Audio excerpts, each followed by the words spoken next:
a brand new world. And therefore, when you are reborn each and every day, there is a decision one has to make. How much effort am I going to expend to maximize the day? This is a new unit of life, not a continuation of what was before. Something totally new. And Allah has come of a come when that new morning also is on a Rosh Chodesh.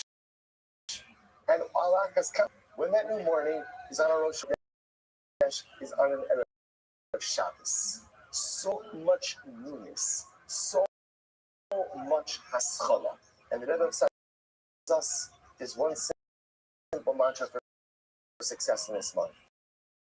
Rav Ya'avod Sayur. Every single morning when you start the day, make a promise to work hard. Make this a month of hard working mornings. Then in Hashem, there is no telling what we can accomplish. There is no telling the light that we could generate. And there is no telling the nisim and the flows the Zohar Hashem to receive during this holy month of Kislev, a good Shabbos.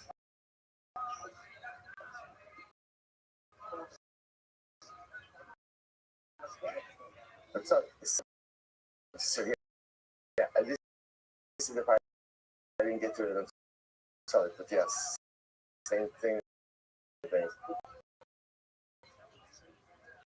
All right, have on Zoom. Sorry. Have a good Shabbos. Have a good Shabbos. Chodesh, Chodesh Tov.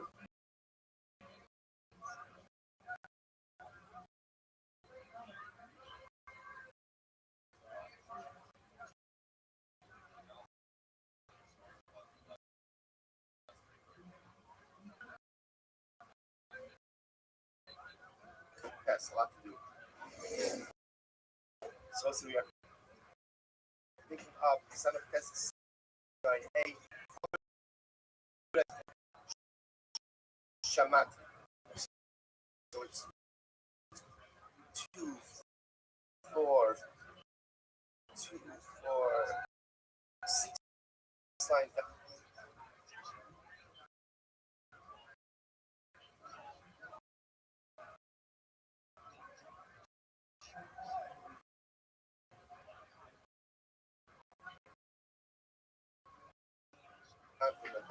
I'm going to be Shamati Stein.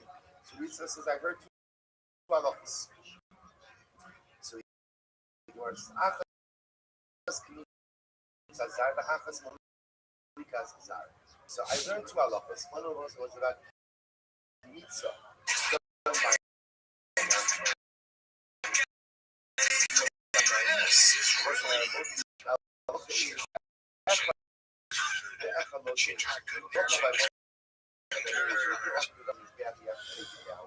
The other one you don't have to take it down. And what happens? Well, you down, but he says, I don't remember which is which. So I know I right? I know I learned 2 halachos. One is that both regard both done by a non-Kohen, one so one malika, one the halacha is neither you should offer up. One of them, if you did offer up, you don't have to take it out from his back, and the other one, if you did offer up, you do have to take it out from his back. I can't remember which one is which. I'm going to discuss what this kid says. I think I know this one. The Stabra, Kami, to carry Malika Lotte. It would appear that the halacha is almost like that Kamitza offered up non-Kohen by his zar. Even if put on his back, has to be taken to his back. Malika Lotte. The halacha is set to foot and let the zar take Malika and put it on his back. Need not be taken on his back. A nice memory. This is why this is done by his zar. This is really done by his zar. Which the Gemara answers, no big bummer. Said ultimately again because there's a context of the Bama. So because again by a Bama,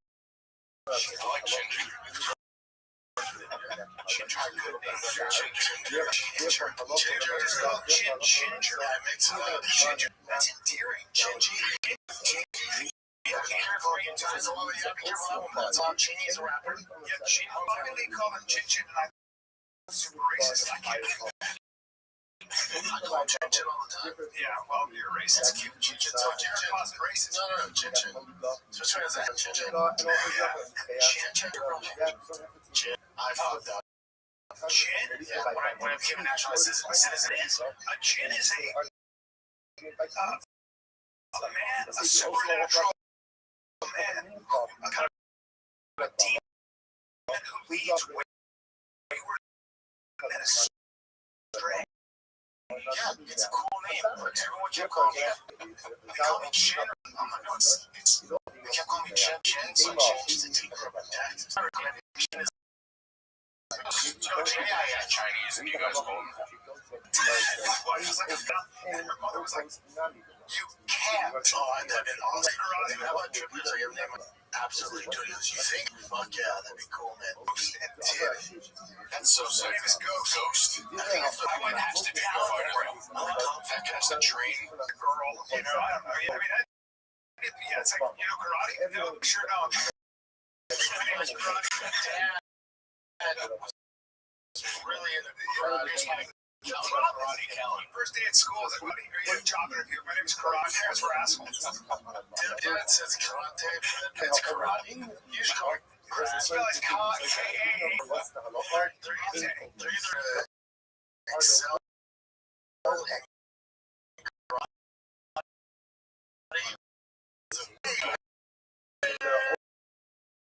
there's a comic chasing approval. Jason, ready, take it. Let's watch your faces. The hikers are coming. It's Karate Callan. Yeah, 78-year-old Brian Callan at the set. This weekend, Friday, Saturday. Hey, are you a fan of Karate Callan? Yeah, just do a spinning back kick and hit you with her. He's told her dad needs help selling tickets this weekend. San Jose. Shake money. She does take money and can't sell tickets. She'll take your money, but then also help her dad out. He's in the corner over there. Yeah, his Hollywood dreams never really came to fruition. $3,000 collect $3,700 and I told me go ahead and give it up for karate.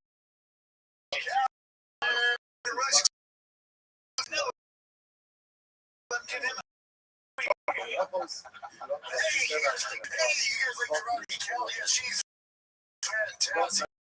Gives the best hand job. Hey, listen, are you some help? Maybe you've seen Hangover, guys. 70 years old, still flying coach. Here's the thing, everybody. He still posts videos, funny videos on he's still asking Brendan testosterone yet because he can only still high. Karate Callan.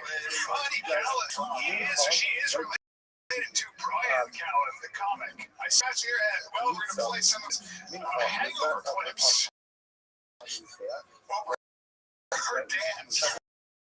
What a fun fact about Karate Callan. Yeah, it's not just those big tits that are awesome. Her dance.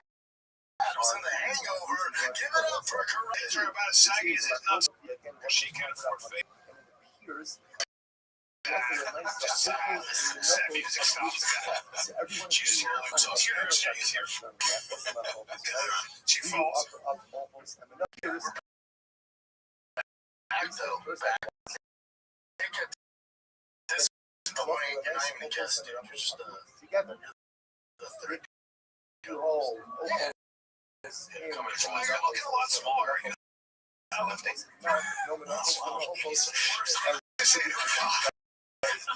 Worst thing to say. You want to fuck? I know you're joking, but I still feel it.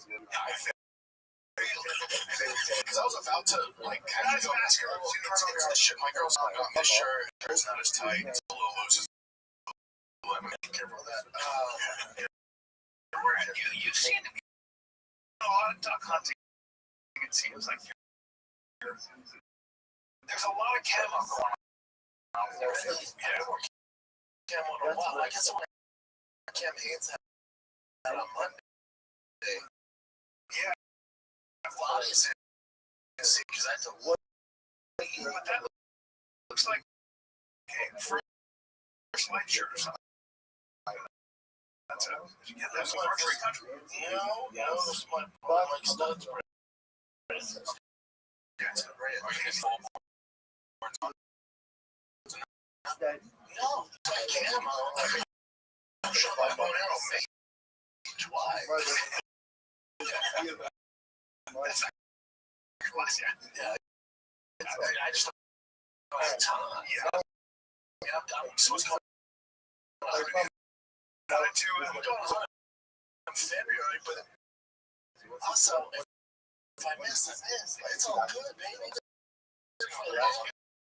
You're not holding your.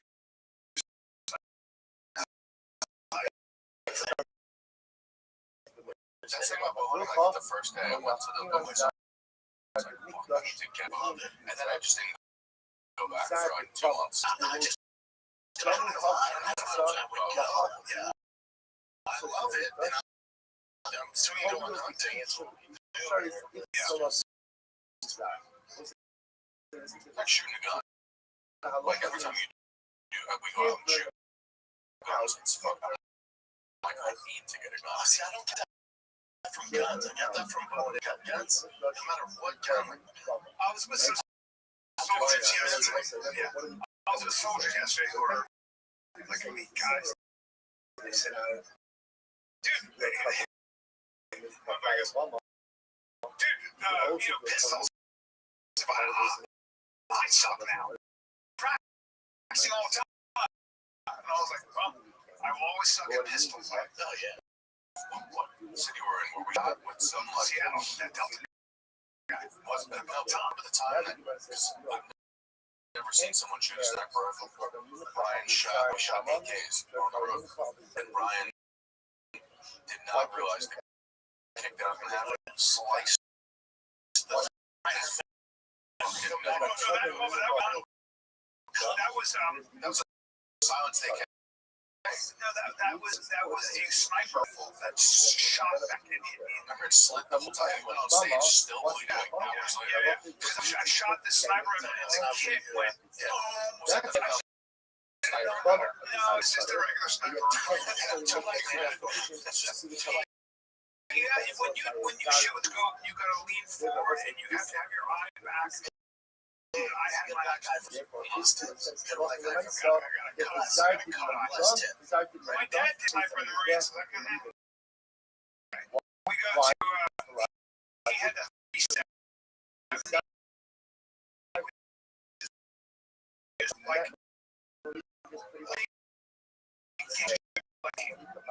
and it's so fucking loud. We didn't know. And you shoot like an M1 or an M16. It's just not as loud. Even though it's not those 370s. When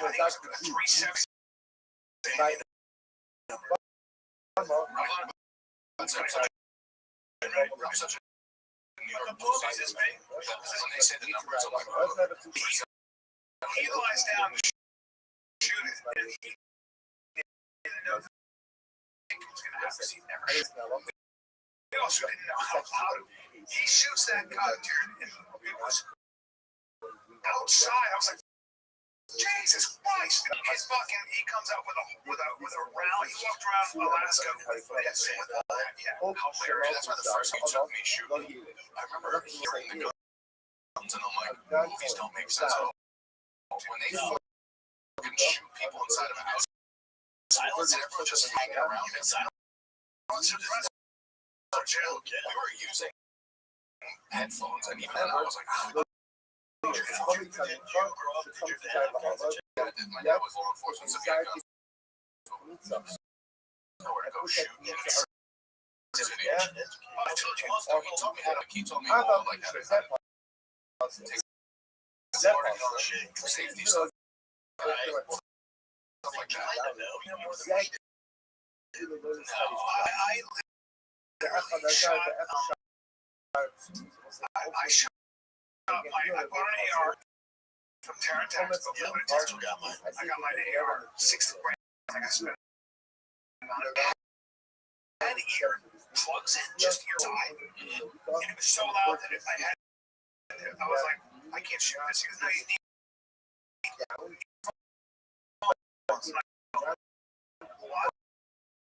this. I can't shoot this. My house. I looked at him. He goes, yeah, you have to have it. I don't want it, and I gave it to my friend. Well, Yeah, that's what the most unrealistic thing about like a John Wick movie is that you someone who's going fucking ow. You guys also bitches because I have the same kind and I it's also there's also you can't shoot it. It's not even that. I thought sometimes you like to get a shotgun spraying yourself out gun is just a different noise. Now if you shoot a pistol, that's what I should use when I'm silencer. So you can AR, but you need blackout. And 3.6 blackout is a subsonic round. It doesn't break the sound barrier. That's what makes noise. And you have a suppressor. And those are so quiet you just hear the slide. That's what those elite guys really, yeah, because they'll use it. They're expensive. That's what I think those Delta guys are really quiet. Yeah. But it's those are you have a suppressor around the subsonic, so it goes slower than 750 miles. We have a suppressor. Now you know. Now I know. I guess. See how. I want to get guns, but it's just like it just seems enough where you can defend yourself. I think as a dude, you should be able to shoot a gun and change it out. Problems. By the way, when those guys train so much, I went on YouTube University. Those guys train so much. The thing is, they train so much that lead poison's a major problem. And they would put their shells in their head and they collect their shells.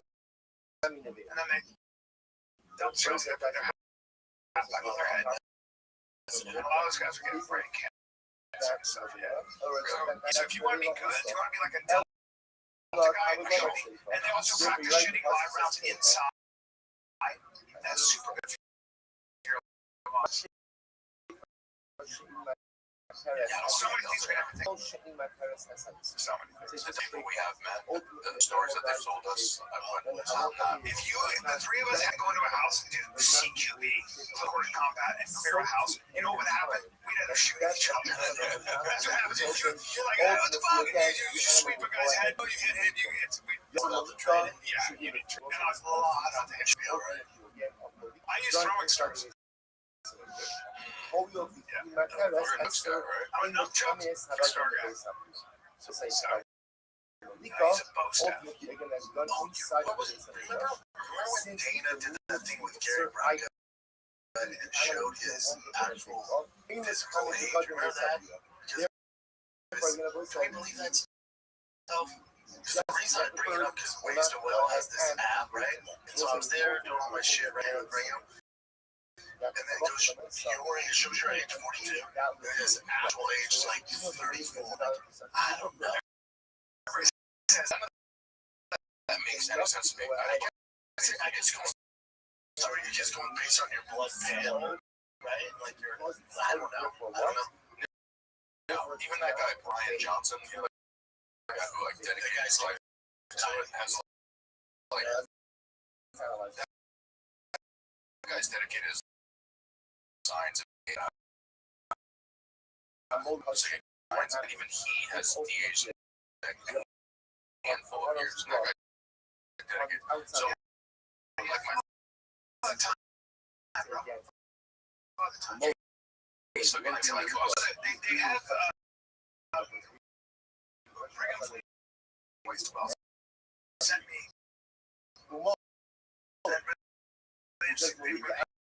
have taken human skin cells and reversed, somehow figured out a way to course, he says, cooling but so what Gary Michael's probably looking at was Dana's, cardiovascular health, his high blood pressure, and you can compare that to metadata and say, look, people with your blood pressure, your profile, a lot of times don't live past 63 or have heart attacks. But there has to be something to it, like 40 or shit. I'm looking at pictures of people in the 90s and 40s. Oh, yeah. There's something to it. Well, you know what it is? There's something to it. This is going to sound fucking crazy. You know, that sounds, but people weren't sleeping right. They were smoking cigarettes and they weren't drinking water. Drinking water, people underestimate drinking water. So, Dana had sleep apnea. That's a huge problem. Like, yeah, if you have sleep apnea, that's one of the years since I've now. Back to your. Thank you. Do you like this? The Gary Griffin guy? Let's take a little break from chatting with the boys. You don't need to hold your life to start investing. Just automate it with Stash, your new year-round way of focusing on everything else. Stash isn't just another investing app. No registered investment advisor that combines automated investing with expert personal guidance. You don't have to worry about gambling or figuring it out on your own. Gotcha. Stash simple, smart, and stress-less investments. Let Stash award-winning smart portfolio do the work for you. Or pick a combo role. Stash is there to guide you every step of the way. With Stash, go to getstash.com/lighter. For stock purchase, important disclosures. That's get.stash.com/lighter. Get.stash.com/lighter. K9 client endorsement, not representative service offered by Stash Investments, LLC, SEC, terms and conditions. Stash. It's just, some of the things he says are just like, what are you talking about? Like, I don't really fuck with any of it. Hey girl, D&D, if you're watching this ever, you're so nice. And this made part of my day, bro. You're zero fucks as courageous. Fuck yeah, baby. Why? Because she's right.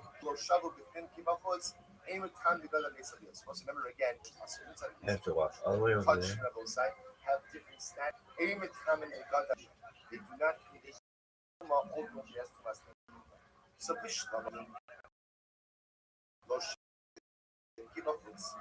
I understand the piece of food that I will say. What is that what? That food is the same slaughtered inside from outside. Elakotche and EDD.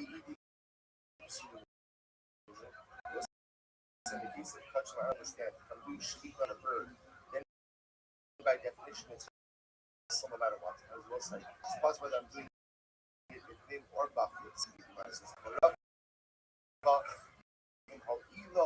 Shkita's grace, it was ultimately again, if Shkita's puts ultimately goes ahead and is enough of the occurrence of solar low and how do you know, is it not enough ultimately again to go ahead and also take away the trust of the Ashki Konkuts, so say now I understand that case as it applies to outside of this question. I don't know if this applies ultimately to something as well. However, shuttle performance is ultimately again because we see that status inside the basement is not determining the status outside. If that's the case, was it Malak Hutchin was not low.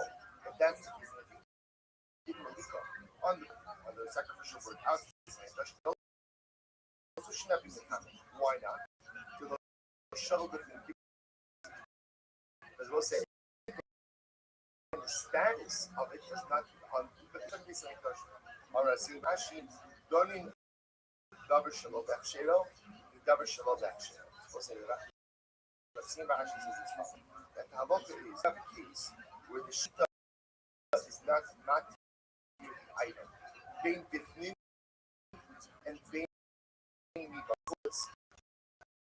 Then once you see that ultimately again the item is in one location, then ultimately again Look at this. This is some folks. Folks, That's what it means. Learning davar shalom action. I've seen athleticism. I'm telling you. So again, if we see that a particular shrit does not match the item, This motherfucker is the most ever. Really?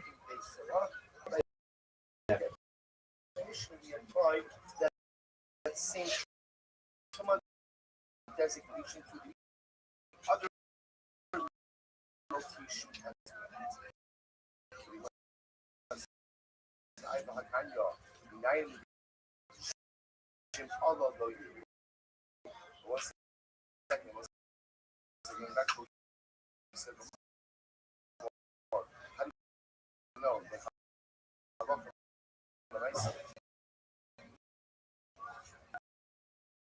Something left.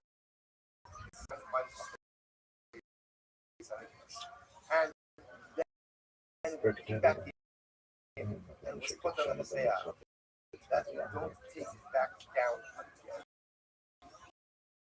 Which says, and the Yosef,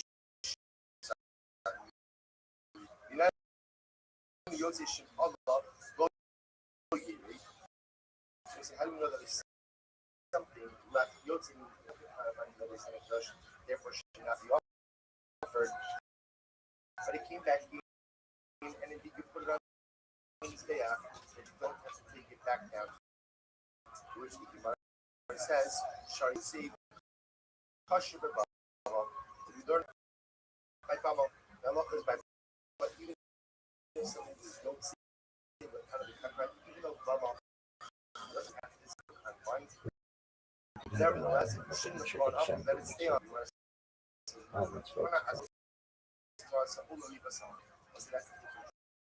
Russia, because that Russia ultimately again was learned from what? That Russia was learned from the concept of Zos Kolas. So I said, let's just close out this particular soup. So again, halacha was here as follows. So this is and just to close out from the Mishnah, so Israel. Eric Zion, halacha aleph and halacha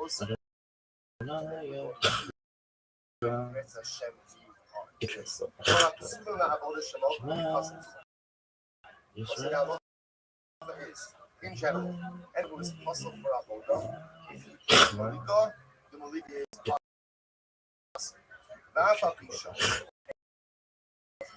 Even though again the bird itself is possible, any can avail of even though the malika officially invalid, nevertheless, what the bird is not an avail. What does it mean if the bird is not? Therefore, what? Therefore, what?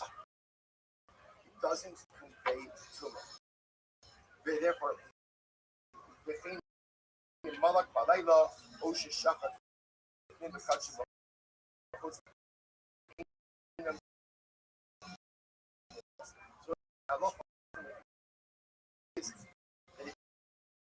these type of items which are essentially valid malika, although it is sacrificially valid, the halacha is that it does not become an available. There must have are exceptions. Malak is malak. We'll say, let's say malika on turtle doves.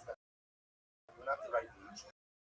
Or b'nei Yonah sha'avers or on pigeons, right? Or doves, I should say, that got too old, they out, or b'shilish kapah, or had dried out the leg. He didn't believe these animals what? And that look is in a day. So here's the part that I want you to remember. Cloud. Here's the principle. I mean, Koshi Sula Bakodesh Sula Ne'inana Deva. Hayab Sula Bakodesh Harezu Nevela. So here we go. What we learned from this very good part was whenever ultimately again carbon hold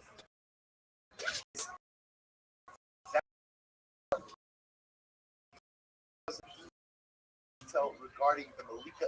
In other words, the animal is totally fine. I just messed up the Malika. Then I was like, even though it is sacrificial, your body like a cold plunge, and you go, he's selling cold. Yeah, exactly. However, where the problem is not with the problem is like projects for their heat and all. animal is self. The animal is self. There's a lot of when you're it's totally status of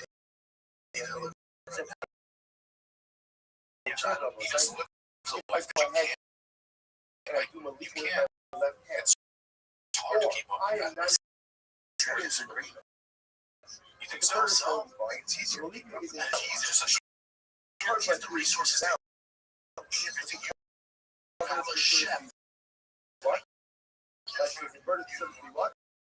You have every resource possible. I just find flying around these concepts going on. It's like pumping hard to keep up with sleep. And I sleep. People like, you're not getting sleep. You're not going to fucking get up.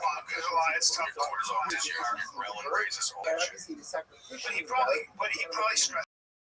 And not only that, the animal If he's never going to put this fucking UFC, he's not going to fucking do it. You see, it looks like you're like, that could just be a flat. Just show you're older, you're that good. Yeah, but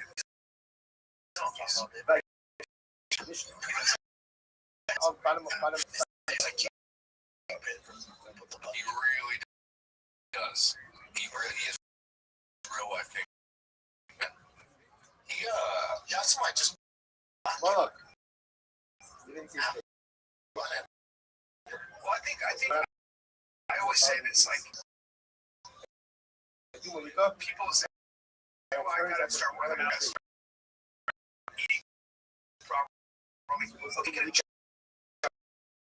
just try to be inspired by it. It's also really easy to get in shape once. No matter how many people have you ever seen that I'm gonna get in shape, they get in shape, and then they just go. It's easy, but keeping in shape, quite hard. I just try to get it in every day. It's 20 says bird does not quite like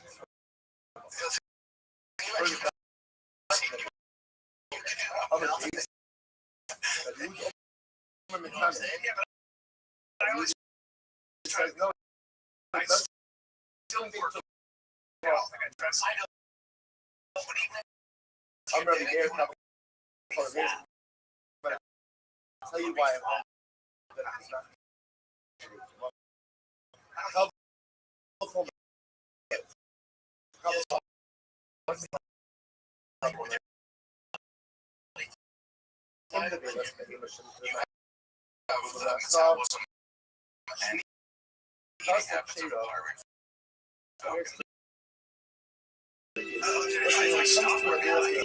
My joke is I have a Christ-like Christian.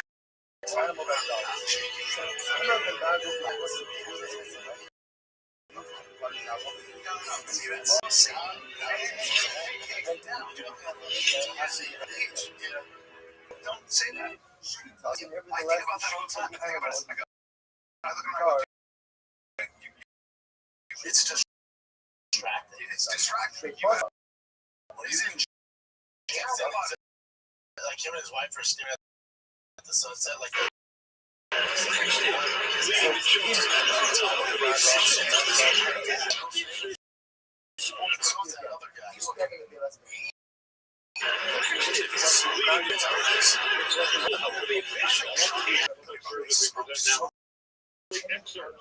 Ladies and gentlemen,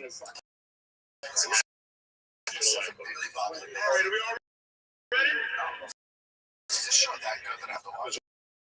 public service we present now. Season? Ladies and gentlemen, Season? are we all ready? He's great.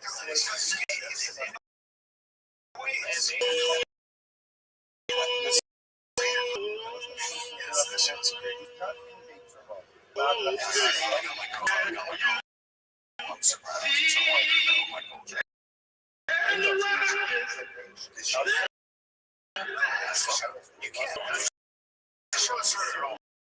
I think that show would be no I'm not saying Tony's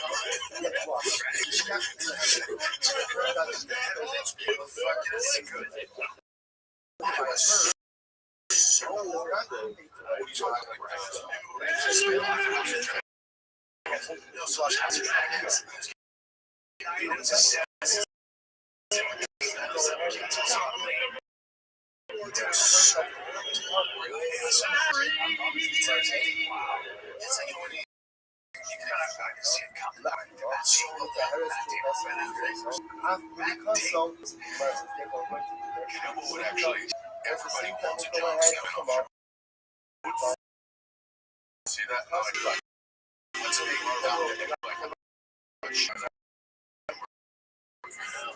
No one wants that.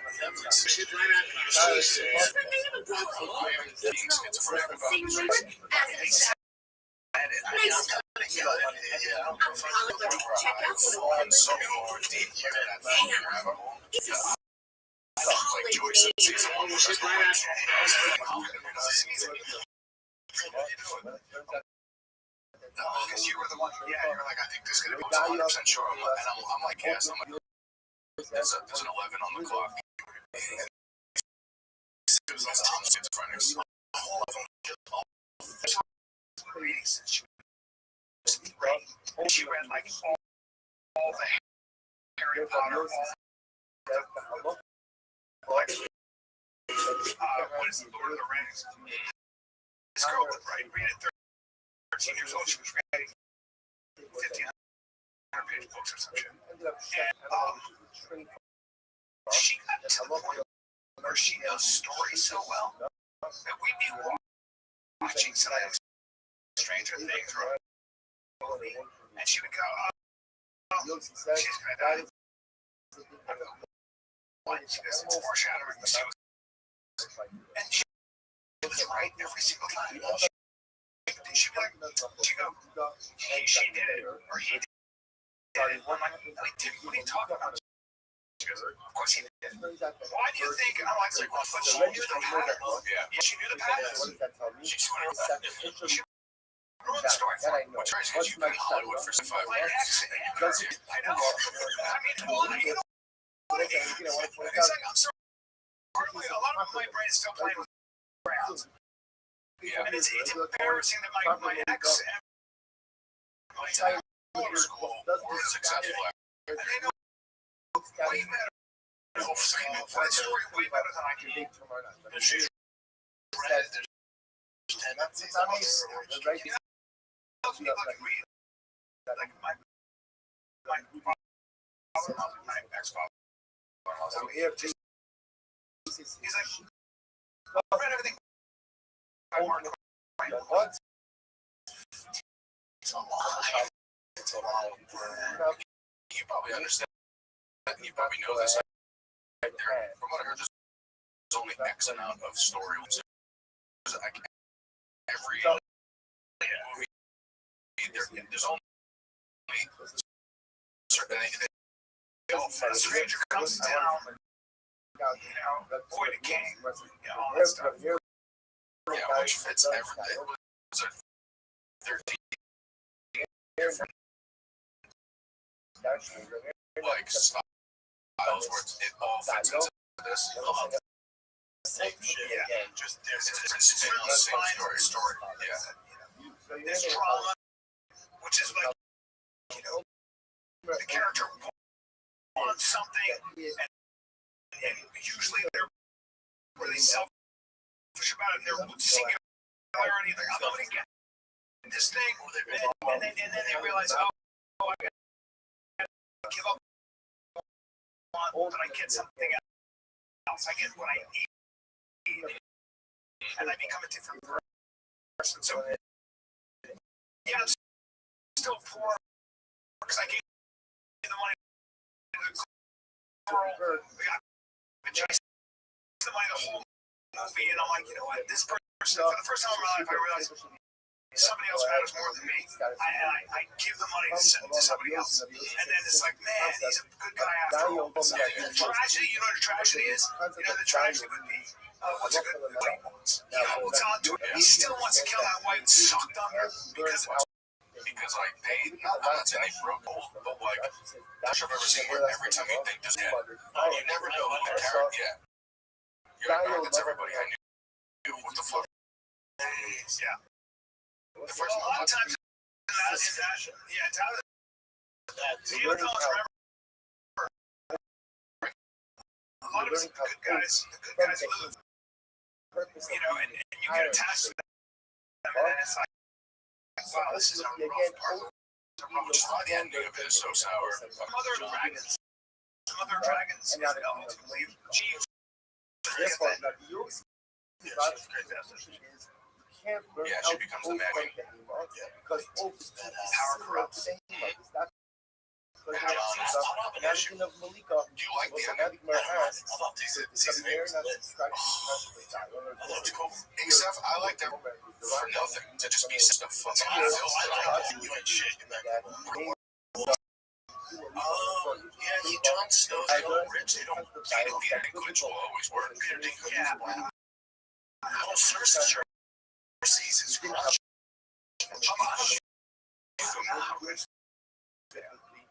Oh, but look at the contract for the last 5 seasons. Highest picture of all time. Bring it up. Especially when you figure what 8 episodes per season. 10. I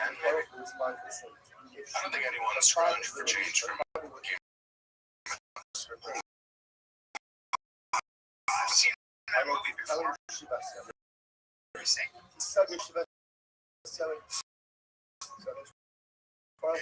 1.2.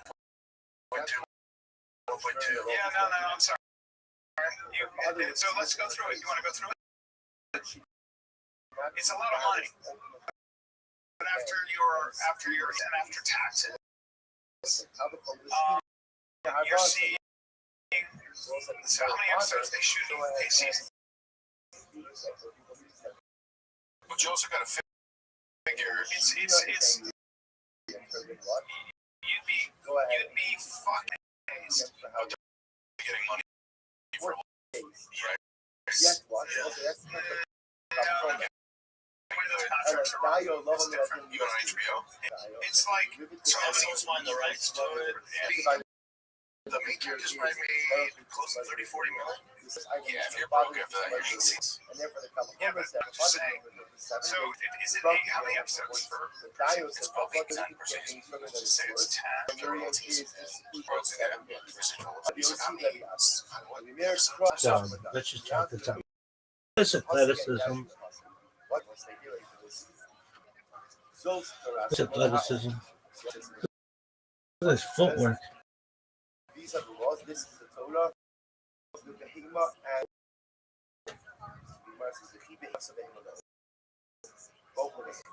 now, in what way is an oath a bird comparable to the monk and he's a Torah shoves a Behema the oath was comparable to a Behema and a Behema to an oath. So watch this.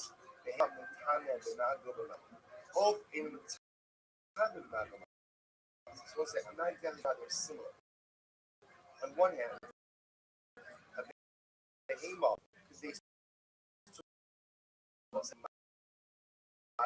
contact, not carry. The bird does not go ahead and trade him off through Maga and Masanada, only through gesture. All the time they got that they something else. Behema, anyone time they got what they something else. Hope is unique in that one. Go ahead and just in the Vela. The Vela's open what? It could be too much to your person and close. It's interestingly enough, if you touch the Vela's Behema site, or if you carry the Vela's, what does it do too much to your body, to your person, but not to your clothing? So in which way is open Behema comparable? A lower level Behema. Dover shemakshira la'achila, mitar shefasa mitumasa. Teach me as follows. Just like behema, the very action which, i.e. shchita, is the action which prevents tumas nadela revolving upon an animal. If the animal was a traitor, dover shemila, mitar shefasa mitumasa. So to the oath, the very action which permits it for consumption. She will say by an oath is what? By an oath will be malika, entire treifasa mitumasa.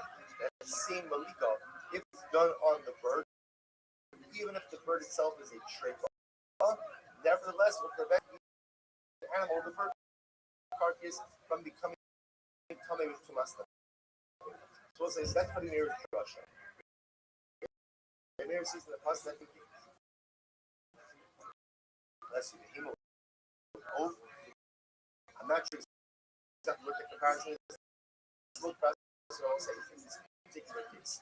Just like by behema, shchita, which ultimately again is permitted for consumption, ultimately again prevents the animal from retracting too much that they let animals trade on.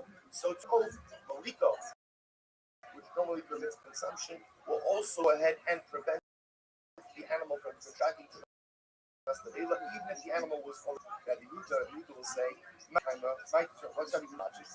So also the Yuda says that if you shack an oath, if you do an oath, which is a trait that we find in the trait of the bird is in the time of Tumas. So what's his brush? He finds the pasuk in dash into it as well. What's his pasuk say? Nevela treifa. The pasuk says the pasuk is together nevela and treifa. The cholnefesh asher tolkal nevela utreifa. So what's the pshat? I'm ready with the treifa lavanamra. So we'll say why does the pasuk have to say treifa? In treifa chaya. So say if it's a treifa that's alive and then dies as a result of its treifa status, then hari nevela. So that's the nevela. The treifa in a chaya, if you say that a treifa doesn't live, it's dead already, hari b'chlam nevela. Listen, so the most place is that hello place again, what type of treifa are we talking about? This pashtus will say the only time you're eating the animal is when it's dead. If it's dead already, then what? Then by definition, it's a treifa. Look at that. Actually, just one. Actually, it's a treifa chaya. Two treifas.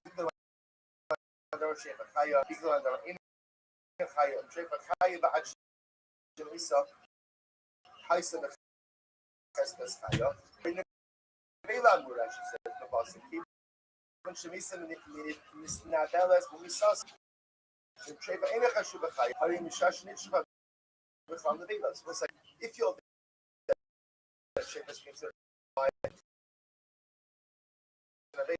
if you're the shape of that's the vela.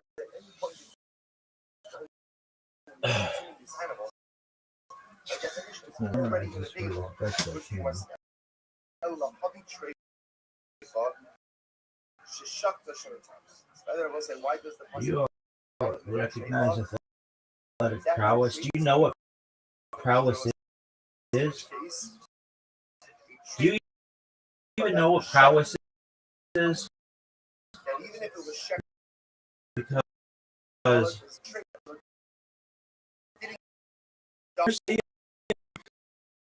in the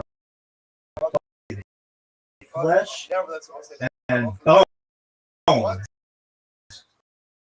it goes in and This motherfucker is so athletic. How athletic is he? check the verb. This motherfucker is so athletic. They one of the most athletic people we've ever seen in the history of the world. In world history, you got Jim Thorpe. You got the first guy who ran a fucking marathon in Greece. If they had sex, they wouldn't be one. This motherfucker that you're witnessing, you reckon that this motherfucker is so fucking athletic that this motherfucker shit's agility. Do you know anybody else who shits agility? Legend.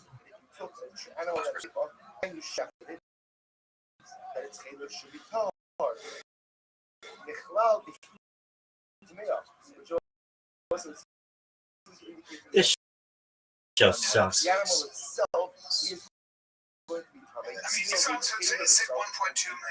so it's $12 million. After taxes and after commissions, you're going to see $5 million. Realistic. A lot of money. So $5 million a year. Yeah, but they're not doing it for 8 years. It was actually the last, 4 years? So we're ending off just And you get royalties. Yeah, the royalties are shit. But $20 million in the bank, if you're, let's just say that's royalties are shit for making, yes. But you notice the guard in Shawshank Redemption, maybe the phrase like I could save you that money. It's like, $20 million is a lot. That's because we're bad with money. Actors, like you make 20 mil, yes, it's a lot of money. It's just amazing how fast it goes. Also for promotion, that's how you live. Yeah. Shows. You buy a $5 million, that's how you live. You know? And they're also, a lot of them are older too. I bet some of them are just. Most shows, like people who are that ingrained into a character, it's so rare you do something. So this show, out of all the shows, is doing the best. I think the people who are going to do the worst is actually Stranger Things. Because did you see them on it? It was just like, you'll never see them as like, you're never going to see that's not, it's like, what is the coolest character can you play? You know what I mean? It's just on a Netflix show. She's on a and this might be it's just got worse at acting. Or if we just give kids grace, just give a grace to a kid because I've got a lot of kids in my career. I'm just not saying that. And a lot of those kids come out just like with boxing. They've been acting in comic books for 5, 6 of their parents and everything. Yeah. And then it's interesting because some of them match very so Disney kids. So is Justin Timberlake. So it's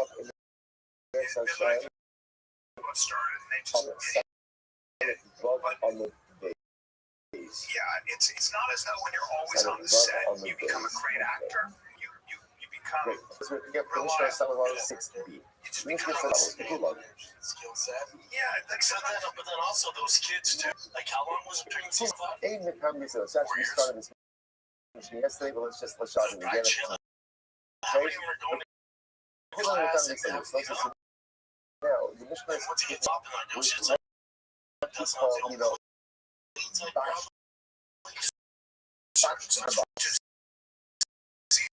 the first two except for the girl Sadie's thing. The girl so what happened over here? Something went wrong with now, by the way, as you've seen already, there's a lot of this is what went wrong is not as important in this moment as the fact that Halacha Lamaisa and number something having an also all of us all. So what exactly went wrong is not so important.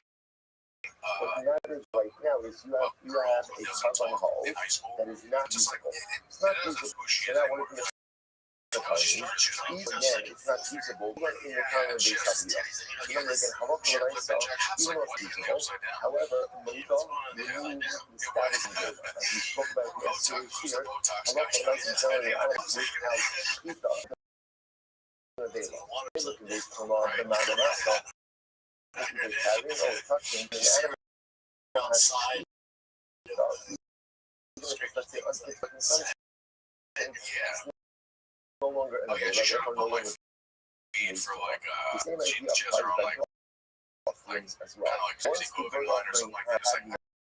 It's like Even if it turns out that the carbon is not a valid carbon, Malika is the equivalent of Shita and removes Tumas. So here the bird carcass will not have everything day Tumas today.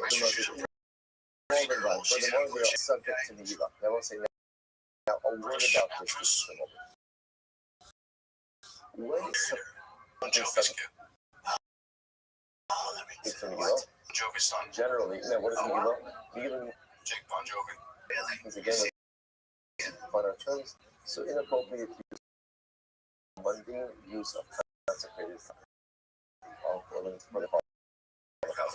mundane personal use of consecrated property.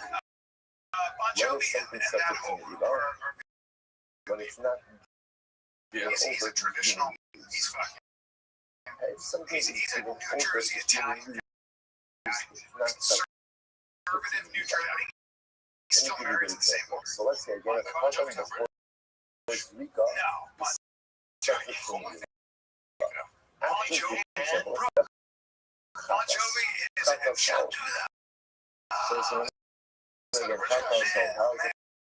Kata Salt. Number one is He's review. Italian. Jersey Italian. One, right? Again, it has both Conservative and dude. years I'm just here for you too. Lamata is fantastic, right? Also even below. The package also appeals into the body of the bird. How do you do yours, Rika, and you see what happens? British this whole time. By the John Kohanim. Bon Jovi. Now again, Brother, I think it's since the heart also is given over to the God, brothers. therefore again it's no longer And I subject to remember the that's why I stay in Which makes last sense episode. now. I know I'm a Even fucking. though you and I, You have to just accept what's I going on. It's all time. You're listening to him. It's like actually your generation's mom. it's given over That's to a someone. Yeah. The Kohanim, Remember that they they're came out also back. subject to the So just remember that rule. John did. Once something is usable by someone, it's not subject to the Jersey law. guys, there's Usable much by Italian. no one Maybe is I don't know, they're mostly. the conditions that you see is that how much one if you have a carbon oak and the carbon didn't work for whatever the reason, it didn't believe that it's not working, not the carbon is invalid. So number one, it is not the context. So in other words, the root will but that's not the data. Number two, the Mishnah says it will still be strict. Okay. Puts that that's all about. That's my opinion. With the exception of what's subject to me. Not that's how the blood application appropriately below the focus. drones. Like the fact he does, the shame does. What are they doing? They were caught. He's literally saying, a proper That's what it was. So they like literally definitive. why is a proper context of why not? It's Why not? dicey though, Because sin is consumed by the Quran, and it's given over to you. Someone therefore not subject to it. Now, again, also, remember, started by Robert Plant. Like, obviously, please read something. Now take a look at what the curly hair there. Let's say that it stands in part of the same example. Legit thought it was dressed The like context of so hold on, hold on. Here's the silver line. Here's the silver line. No, yeah, so it comes like the American, therefore subject to incredible. She's much better. Just to look at Rashi to show you this. Rashi says this is in the bottom line of the right line, about 2, 4, 6, 8, 9 on the bottom. Let's look at us. So, Mark, the nice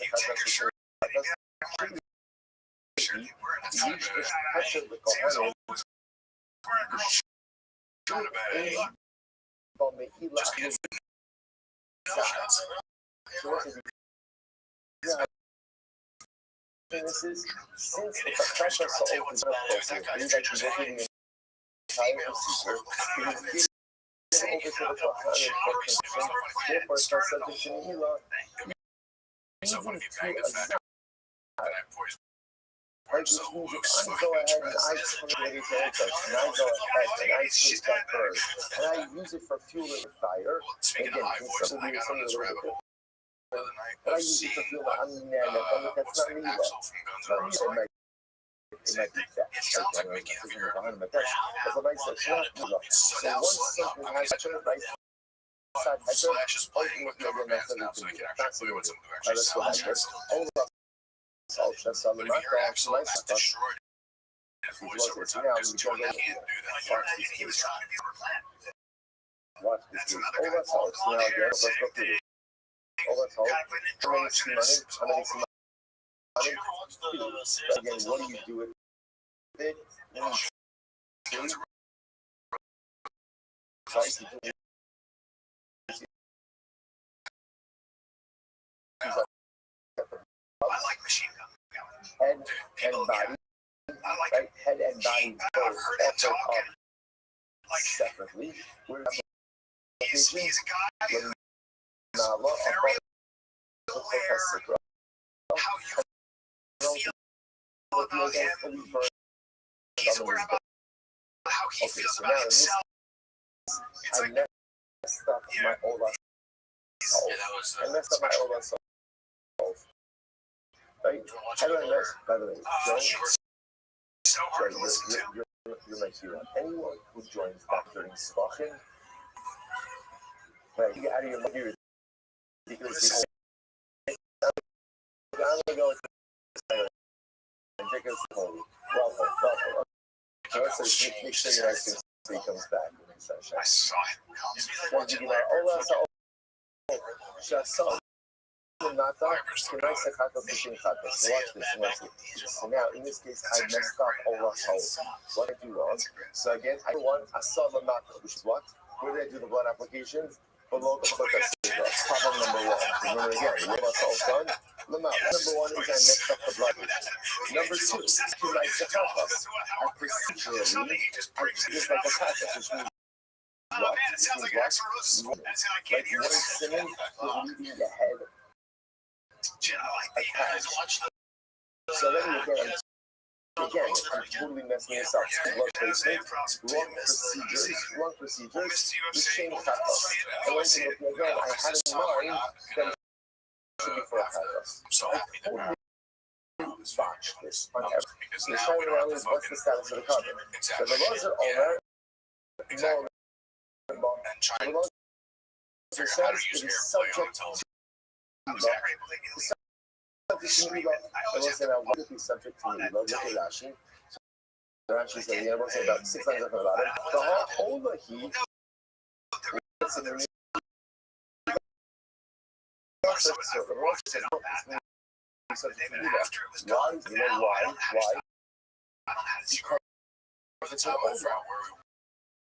and everything that we need from the Hebrew is what? A Shas Heter. Remember what he didn't use the Russian watch.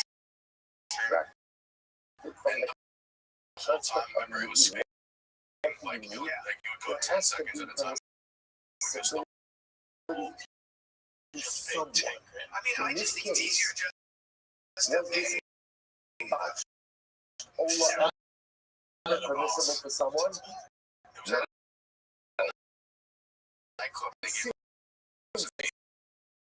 Nation is an old unless this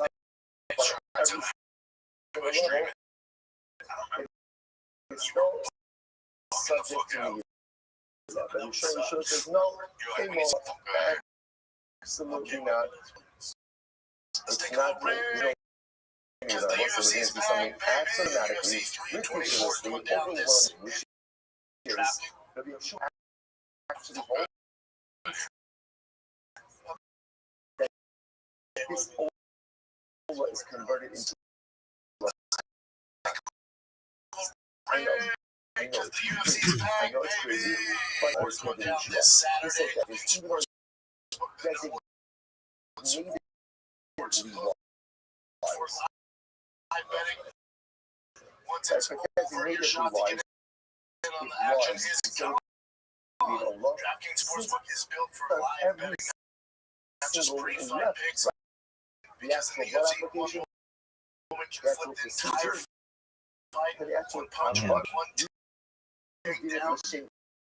DraftKings becomes worse. Yeah. DraftKings gets $300 wins with the law. Why?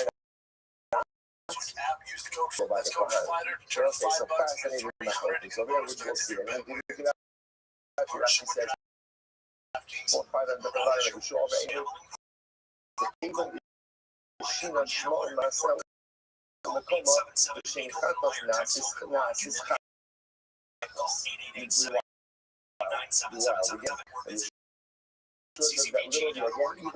whole rejection of this because you change the essentially proceeds for the end have otherwise the cost it becomes crazy. So okay, start to begin the conversation.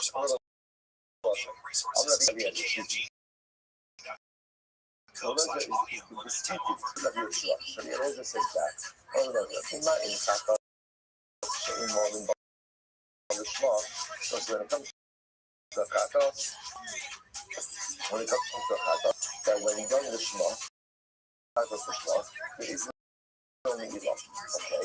Because the Shema as Shema more than when you go ahead had in mind for something different, ultimately, or is subject to Mila, but it is older more than the Shema for an Ola, which is subject to Mila when done in the Shema. Shina Shema, in addition, go ahead and a lot of change its designation.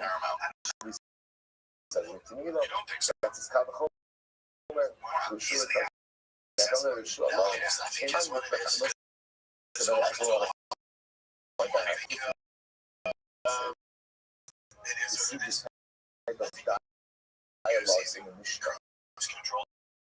If you don't usually see this dialogue, it sounds like more dialogue. Interesting. No, giant. I just think it's what it is. It's high as a so we show reports back. And he's thinking about this.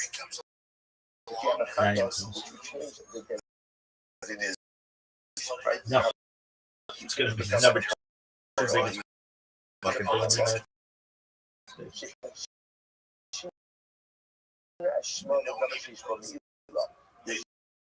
Changing the definition to something that is subject Yes to and no. law. Like, you Come fight on, here. but you say that Nobody's taking piece of an old law that was offered up to Shane Hathor, Shane Eshma, there's that was Shane Law. like the top rank You're is because so you don't open up against something. because they had Top of summer size. I'm a roller, yeah, shake, be a case. A fuck shake, I got shit. I was in, we're not touching it. We're not touching it. We're not touching it. boxing is all that's legal. Like you As see, opposed to college, touching college, anywhere that's supposed to. By the way, how good does boxing is what's also, how good does that feel? To not mystify that or pretend like you don't hear the yeah, he's question. Someone asks you something about Kabbalahs. that's But I'm a big point. at least to be in possession of some basic Kabbalic knowledge. And if you think to yourself, well, I'm not, I don't believe that's okay. It's not too good to be doing this for the foreseeable future. That's the even if you have not yet amassed your basic Kabbalic knowledge, just open your ears or heart and again look forward. So I'm going to look at one country, when it comes to country,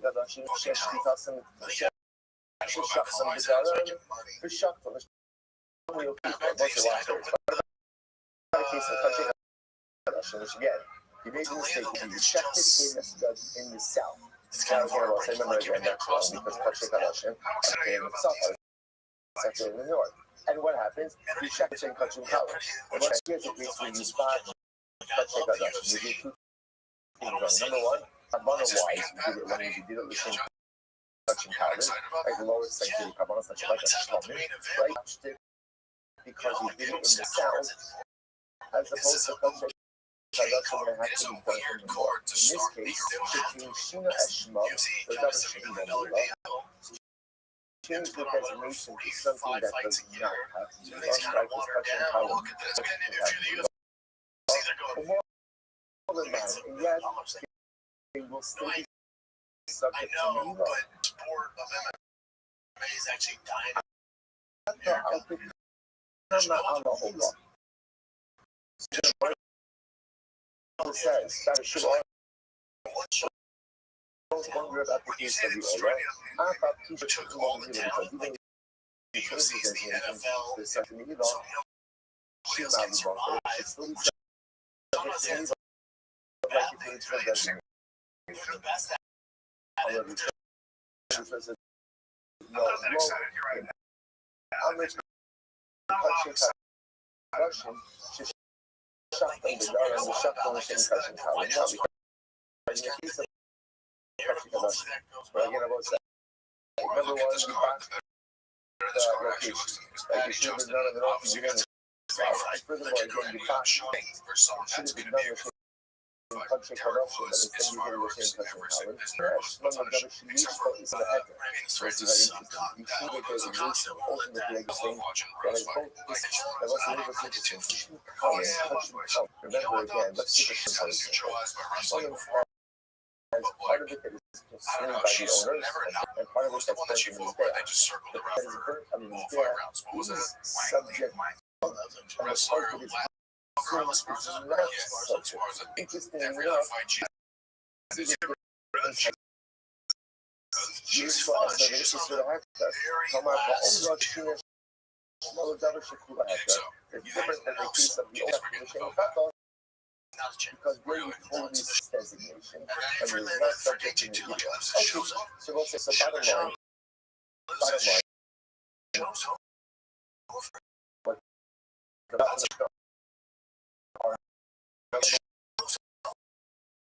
Even when you mess up, Well, Sean's still young. You think if KG was as he retires? Yes. I hope so. He's not going to retire. I'm just saying, as far as him being the face of America, which he was. That's how I'm going. I'm not going to choose. 3 out of your last 5.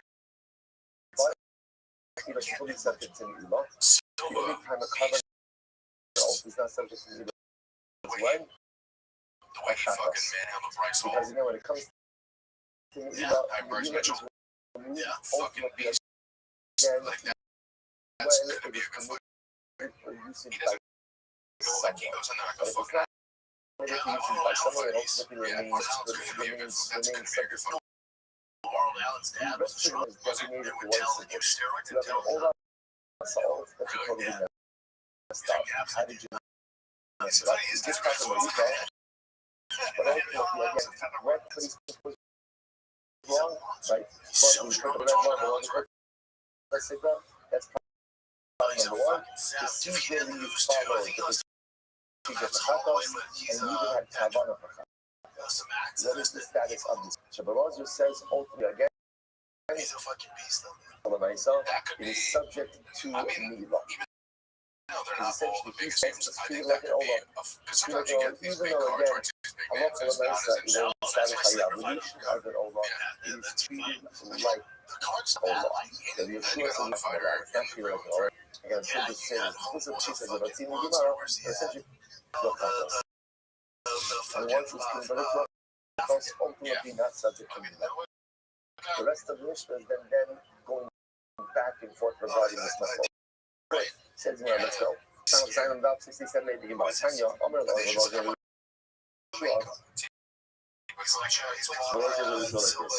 Hashem sheshachta b'tzapon, and Hashem from the Hashem still going out. That was shafted in the north. Again, for the sake of Shlomo,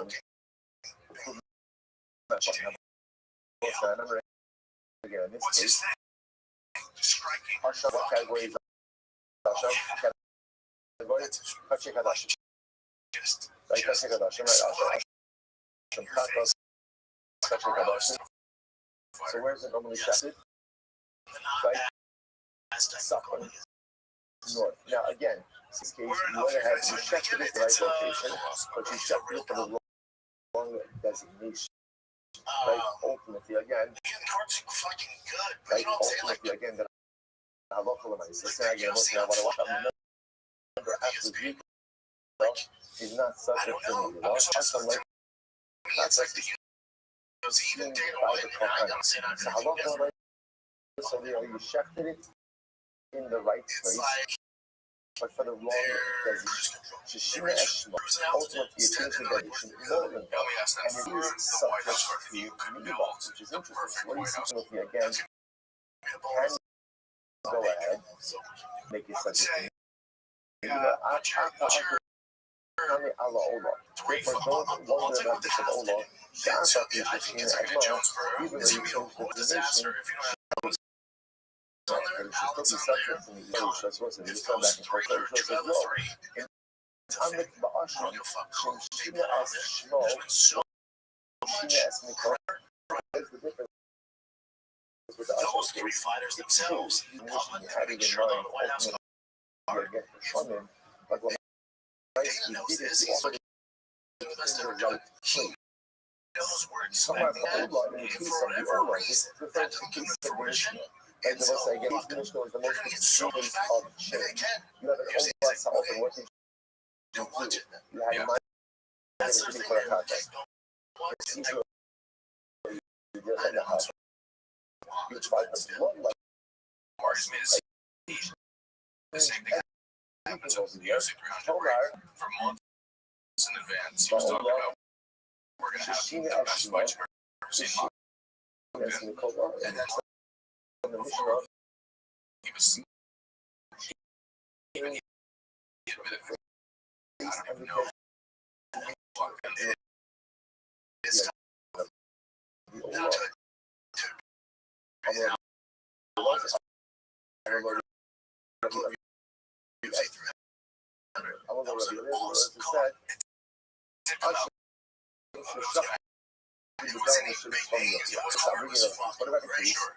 rejected in the South.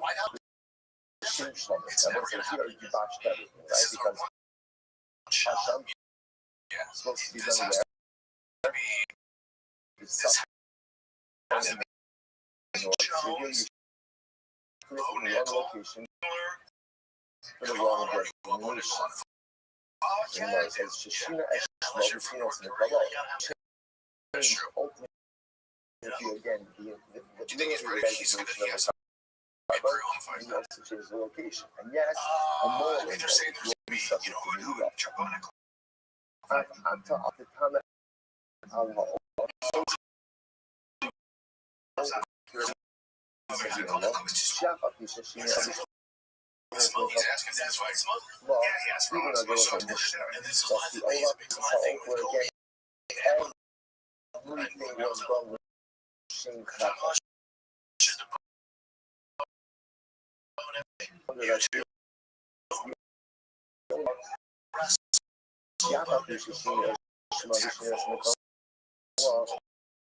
even though you want to have any change the designation,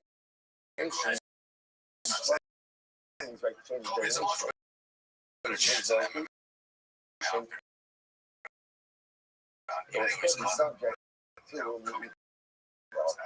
to that's why they're like,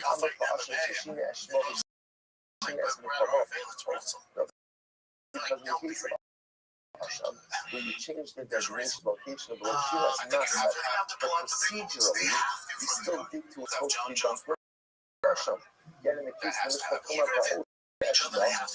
Esma, the Shina Mikama. See, the book says it's very unique about the case of Mishnah that managed because he didn't fight. everything about And I think right? he was The right. only thing People that talk so was shit to John. John's like, about this oh, here I go, you're done. right, hold us off was what? You know, The initial designation. taken out But after in the that, worst way possible in that everything fight. else But that that you round was did a lot was closer than he would have expected. Not saying type of Allah, some I think type of compass. looked like he was Among gonna get the best. name That's of what it, I'm why and is John actually handled just zero. the down machine? John was trying to So write why about not call that. it? Let's set the John power was case. right. Basically, that's what He you can have handle this. zero. I'm not sure I was Less checked than in a minute. this in the turbo side against the wrong He's gonna location. out. The change What's it? right wrong Hasbro's gonna handle designation. The change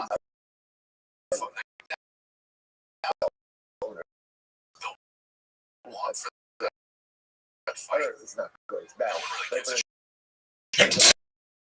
also like the White House card. Shashina Eshmo, The one Shashina Mikamo, said that Shashina fights in that case over here, you change everything. greatest Change card your you've ever seen. designation, That you was change what was location, fed to and me you from change the horse's people. mouth. You're just reading. It's Don't you tell me that. I'm like, all right. I would put contact.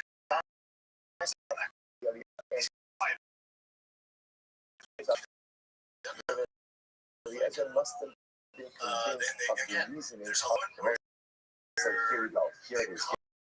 Get ready for it. Get ready for it. The honor of Ada by Ada. Here, how you Rabbi Yoshua. I And say, Yoshua is the same thing. And I will say, basically, now I would remember, love to see that. we've said this outside, but it's supposedly and the Gemara is just coming to this conclusion right now, and it sounds like even Rabbi Eliezer, who is the student of Rabbi Yoshua, is around to this line. And what is this word? It is all that all the Lemata Kemaisa Kakos, the shape of an all that if you have an all that then ultimately again, you do get a strong blood application, ultimately below the focus below the red line, to nice stuff, as procedurally, the Jewish like a kakao, wow. Once heaven is fundamentally transformed into a kakao, so what's that? You gotta get heaven to actually be transformed into something else. You've done nothing that you do to facilitate and all that sort of catch is the opposite. Once again, I want to point out what you need. Every single step covered The problem is, I'm like, this is crazy. This is insane. We're taking remember Trump is just jump in. He says we're gonna have what do you say? We're gonna transform it into a process, which is incredible. Yeah, it's incredible. That's what it was like. It turns out the rest of the business was tremendous for high to the premier of Denmark and Donald Trump in the October. How's it gonna be? That's what's also at the end of the day, going it defines you. It's not I'm what gonna you take my think, money. but it's what you Shit do. on everybody. Who beats You him can like think tons whatever of you people want. now? Yeah, you know With that is actions yes. that truly concretize, create, and solidify your life. Also, what you might You do can have is money back, you're just but if you behave like psychos, then that Patty Elliott, even though they're not. I think Patty Elliott would be really interesting. you are and what you are is defined by what you do, not what you think. Let me say that what I was saying. Now, I know what you're going to say. I know what you're thinking. You're like, oh my God, Connor's not making 50. I'm not using that feeling to contradict yourself. Right? Because it's selfish. But selfish just said us the last 2 mornings. It's all about the patience. It's all about what you desire. Again, yes, desire is incredible. It's big. But at the end of the day, the metric of success of living is not what you think, but it's what you do. And I both say this is one of the greatest challenges in life.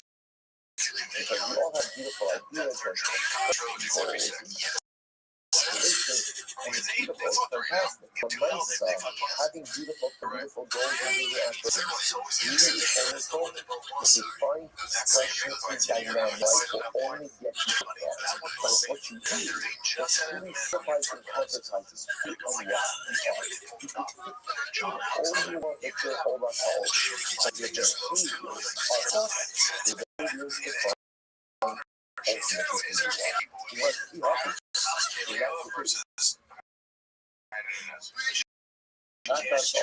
Look who the is. It's Rod Comedy's newest champion. How'd it go, big dog? Zoot, tell me all about it. I feel like it's like to beat that. He's gonna right, so the is below. Oh, so in this case over here, I don't want to go too much like and again, but and I'm treating it like everyone, as well. a lot of people have won. I forget wild card is a lot of people thought I should have won. It's kind of this bullshit. Yeah. What happened, Zoot? This woman rocks up, right? Right. She's not even doesn't even try to open up. That's right. Right. It's not everyone said it's the best thing we do. Open my eyes. She's not even a comedian. She's just, I don't even see her because I'm backstage, but like, oh yeah, she does poetry, she doesn't even do comedy. She comes in like, for one, she was nearly like, not gonna go on stage, but she left me through.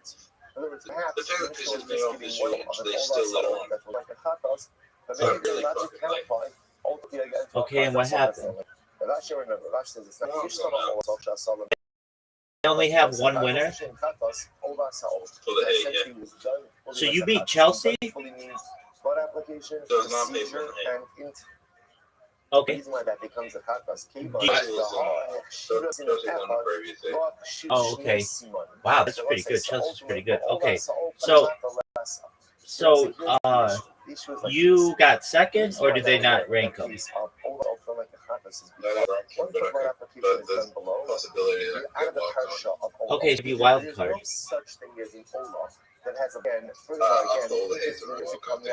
How many wild cards do they allow?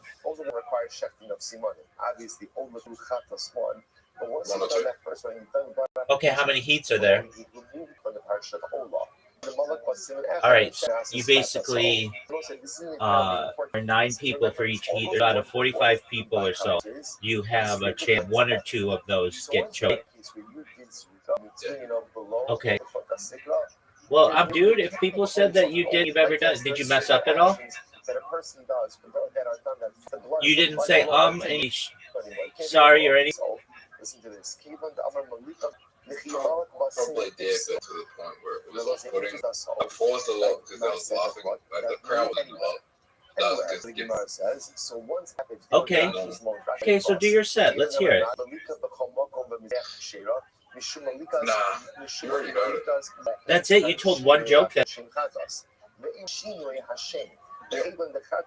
you didn't feel it? Hold on. What do you think it was, Zoo? One of the judges like saying Mark Snide and that same week of France where I'm going. I feel like that would be wrong. Okay, did people say that the slam was at all funny?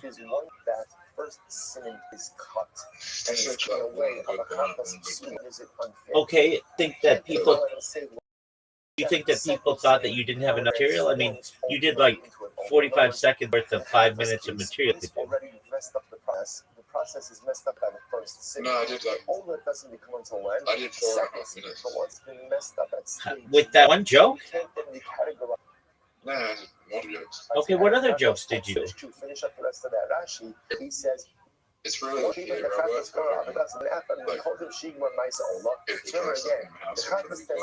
Dude, you're talking to me. You can say it slowly. You can whisper it. Whatever you want. You did the joke about RFK Jr. What other jokes did you do? Every joke that I said you would do until except for the NFL stuff. Okay, that's good. Right? Okay, why didn't you record your set? What's the problem with the chatas in our case over here? You're having in mind for what? Having in mind Ola. So the problem is, I just checked it. Chatas, the shape. Oh, you weren't up to. Okay, very interesting. Okay, well, you still could get a card, Zoot. And I feel that if they have judges that who previously knew your work and saw you, that you could have been swayed by your previous swing. But Zoot, I'm really proud of you, man. Did it? You got up. We're gonna do back in August, and there's a chance that you still could get chosen. Have you seen perhaps get a wild card that you thought was? In the case of the I'm gonna get to the same. So carbon becomes as a they're going to Okay, and what do? They call you or perform again? I'm done. I did up. They try something scary. Oh, okay. All right, well, you press off. Carbon is valid. You want to say, okay, but keep going. It doesn't matter. It doesn't work. That much. It's not the end of the career. Oh, of course not. No way, man. I mean, there are a lot of people who are famous in Australia who've never been. Okay, good. Didn't win his year. Look how big he is now. He didn't win. Exactly. So even I couldn't cool stories. It was a feature of J. Michael. On one principle of your show, He was in LA and he was sleeping. that has been compromised at a single level and transform it into a I'm sorry. You could take Shangri-La. You could take an old assault that was compromised at And a he single slept level and ultimately during the transform it. meeting. That's like the same so you can analyze this a bit more. that meeting was like pretty much the meeting was just like Gordon James McCann and like J. Mark. This J. Mark guy's pretty good. Like if he was there, he probably would have won like Jim at the same time pretty much like me. well, it's happened. People oversleep. That's unfortunate, but nothing you can really do about it. And you've talked about him before. I've heard. So, Michael. He's good. They were on the. Now watch this case. Take a look at that. Okay. Yeah. Once you make it there, You do two state top finals. So here we go. how many people? So, how people per year participate in all of Australia? But one of the cases where a person should bring bird offerings is in the aftermath of childbirth. And it doesn't have to be birds. Usually, but it's childbirth, not this year. birds. So what happens? So Rachel has to go and bring out after birth. Okay. And you you still have a chance at the wild card, which is really cool. And You said it, and I mean, it's unfortunate you did a slam poet. Okay, was there anybody else there who did better than? Not at all. Is there anybody who did really badly? Yeah. Oh, what?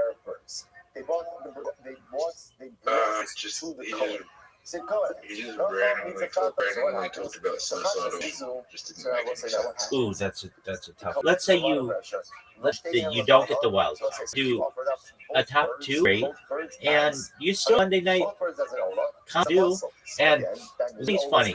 And if you're funny, like here's what, because you like doing your own thing, but you keep doing one of those videos on a comedy, and you'll be one of those someday if you continue to work at it. Revealed I was just like, because I didn't even know. Who the fuck is this bitch? Bro, I can't even tell you what she looked like. I was just like, day out, like, for a minute. And I didn't, because I felt like I was going to win, but then I was like, I kind of screwed up. But anyway, why would you say state and psula? Did you finger her? When did Rabbi Yeshua say that you can repurpose in an individual's carbon? That can be repurposed. But once you're dealing with two people, she said she'd be around with the Max. So it's like, yeah. Stuma. So skip down a little bit in Rashi. I think I have some second skim. Here we go. Round or what? She needs two olos and one chatos. Started with a K. Okay, well that's all right.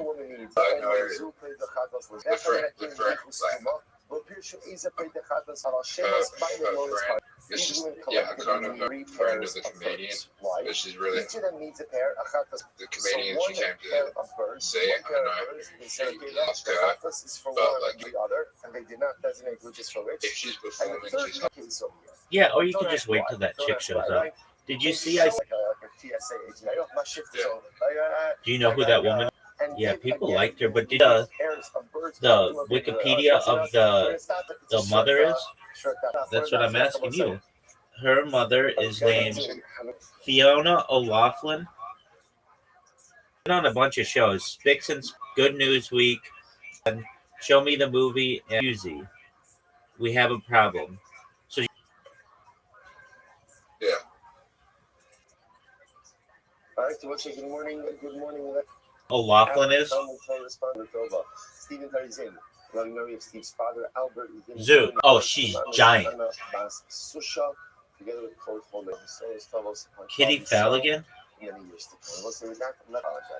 Kitty Falligan. One of the advantages of being able to control the schedule. B6, and we are picking up on 65 B7. Oh, Kitty Flan. In the middle of our conversation, so which is Kitty Flanagan. So we're just trying to interpret a number of different interpretations. All right, well, good on you, Kitty. What'd you say, big dog? But no one gives around the neck.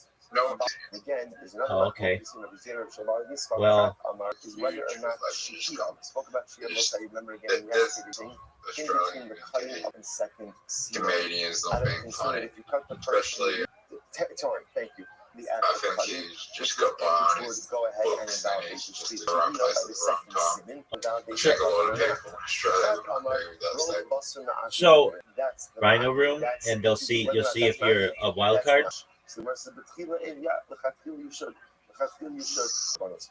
Well, I'm proud of you. You did your best. If you watch the interviews of that, I'm invited on the trail on Instagram, and I don't know. Do what makes you happy, big man. Yeah, I just don't know if I want to associate. Your career, and I would understand. You know, people's views change. People who are anti-America can become very pro-America. It's, I do think, and you're going to. there are people in every country, Zoo. Every single country in the United States, in the United Kingdom, paint with a broad brush. And he was like, oh, I'll let him sleep on my couch for 6 months. Let the pig And I'd like, so if I could get on, but she said this is not for me.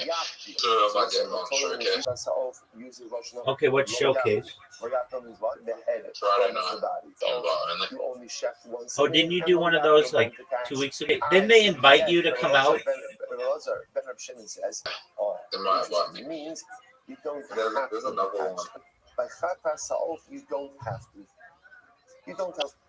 He's fed run for that one in the don't cat. have to remove that. And therefore, to be a deviation in A lot of comedians do that. In fact, it will. Right? So I had a popular comedian. Oh,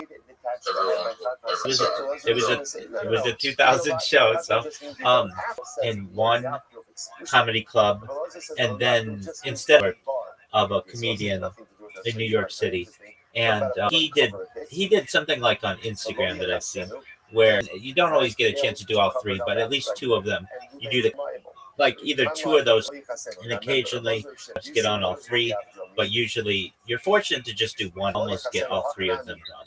So does that mean Store, which is located on Comedy, arguably in the.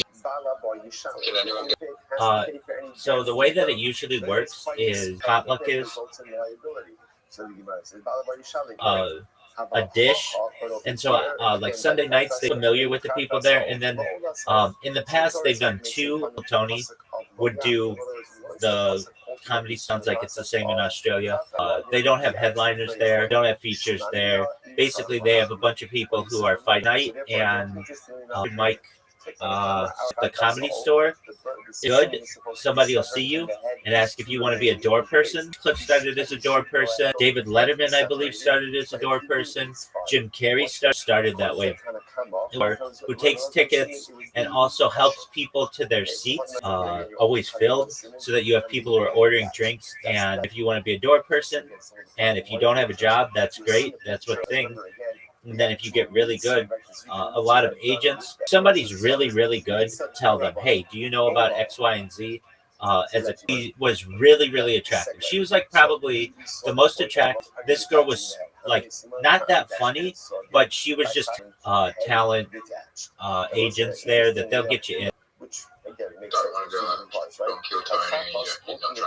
Then probably New York City has the most amount of, has something like 18 to 24. If you consider bars, like Orange County has a few open mic, big club, maybe anywhere between professional deal.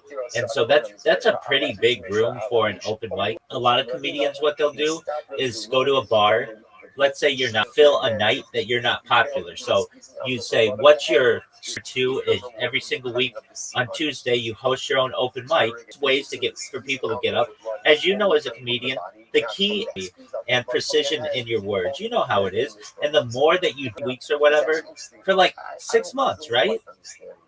So Tony had been doing it. Who came on? He'd been doing it 9 months. And he just got a golden ticket this last. Doing comedy 12 years in Atlanta before they let him do it. William Montgomery, the guy who Greiser and I always talk about, as long as you've been doing it and are at all comfortable. It takes. When you go on the road, you want to be done after Charlotte. You remember what it's called? In where? We have something called the Food Festival here coming up. There's something in May called Netflix, and really great opportunities for people to get up.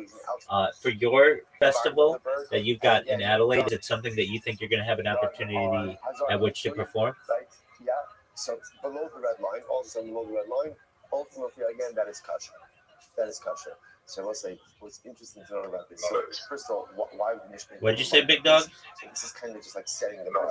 Everything else. Not at this point. Okay, well that's all right. I mean, again, you haven't even been doing it 6 months, and that's totally understandable. I'm really proud of you though. You got up there. You had the courage to perform in front of everybody, and that's really great. Again, just because you follow the process, so I put out flyers and sure enough, get the result, but certainly the well, you're still new. Is much higher if you follow the defined process. Part of the beauty of the regimentation of Yiddishkeit. Have you ever thought about apologies for interrupting, but have you ever thought about doing comedy on Twitter Spaces? People do that. They have open mics there. And ultimately, again, No. you have the highest. Why not? And Why I do not? think that Why not? They have comedy nights.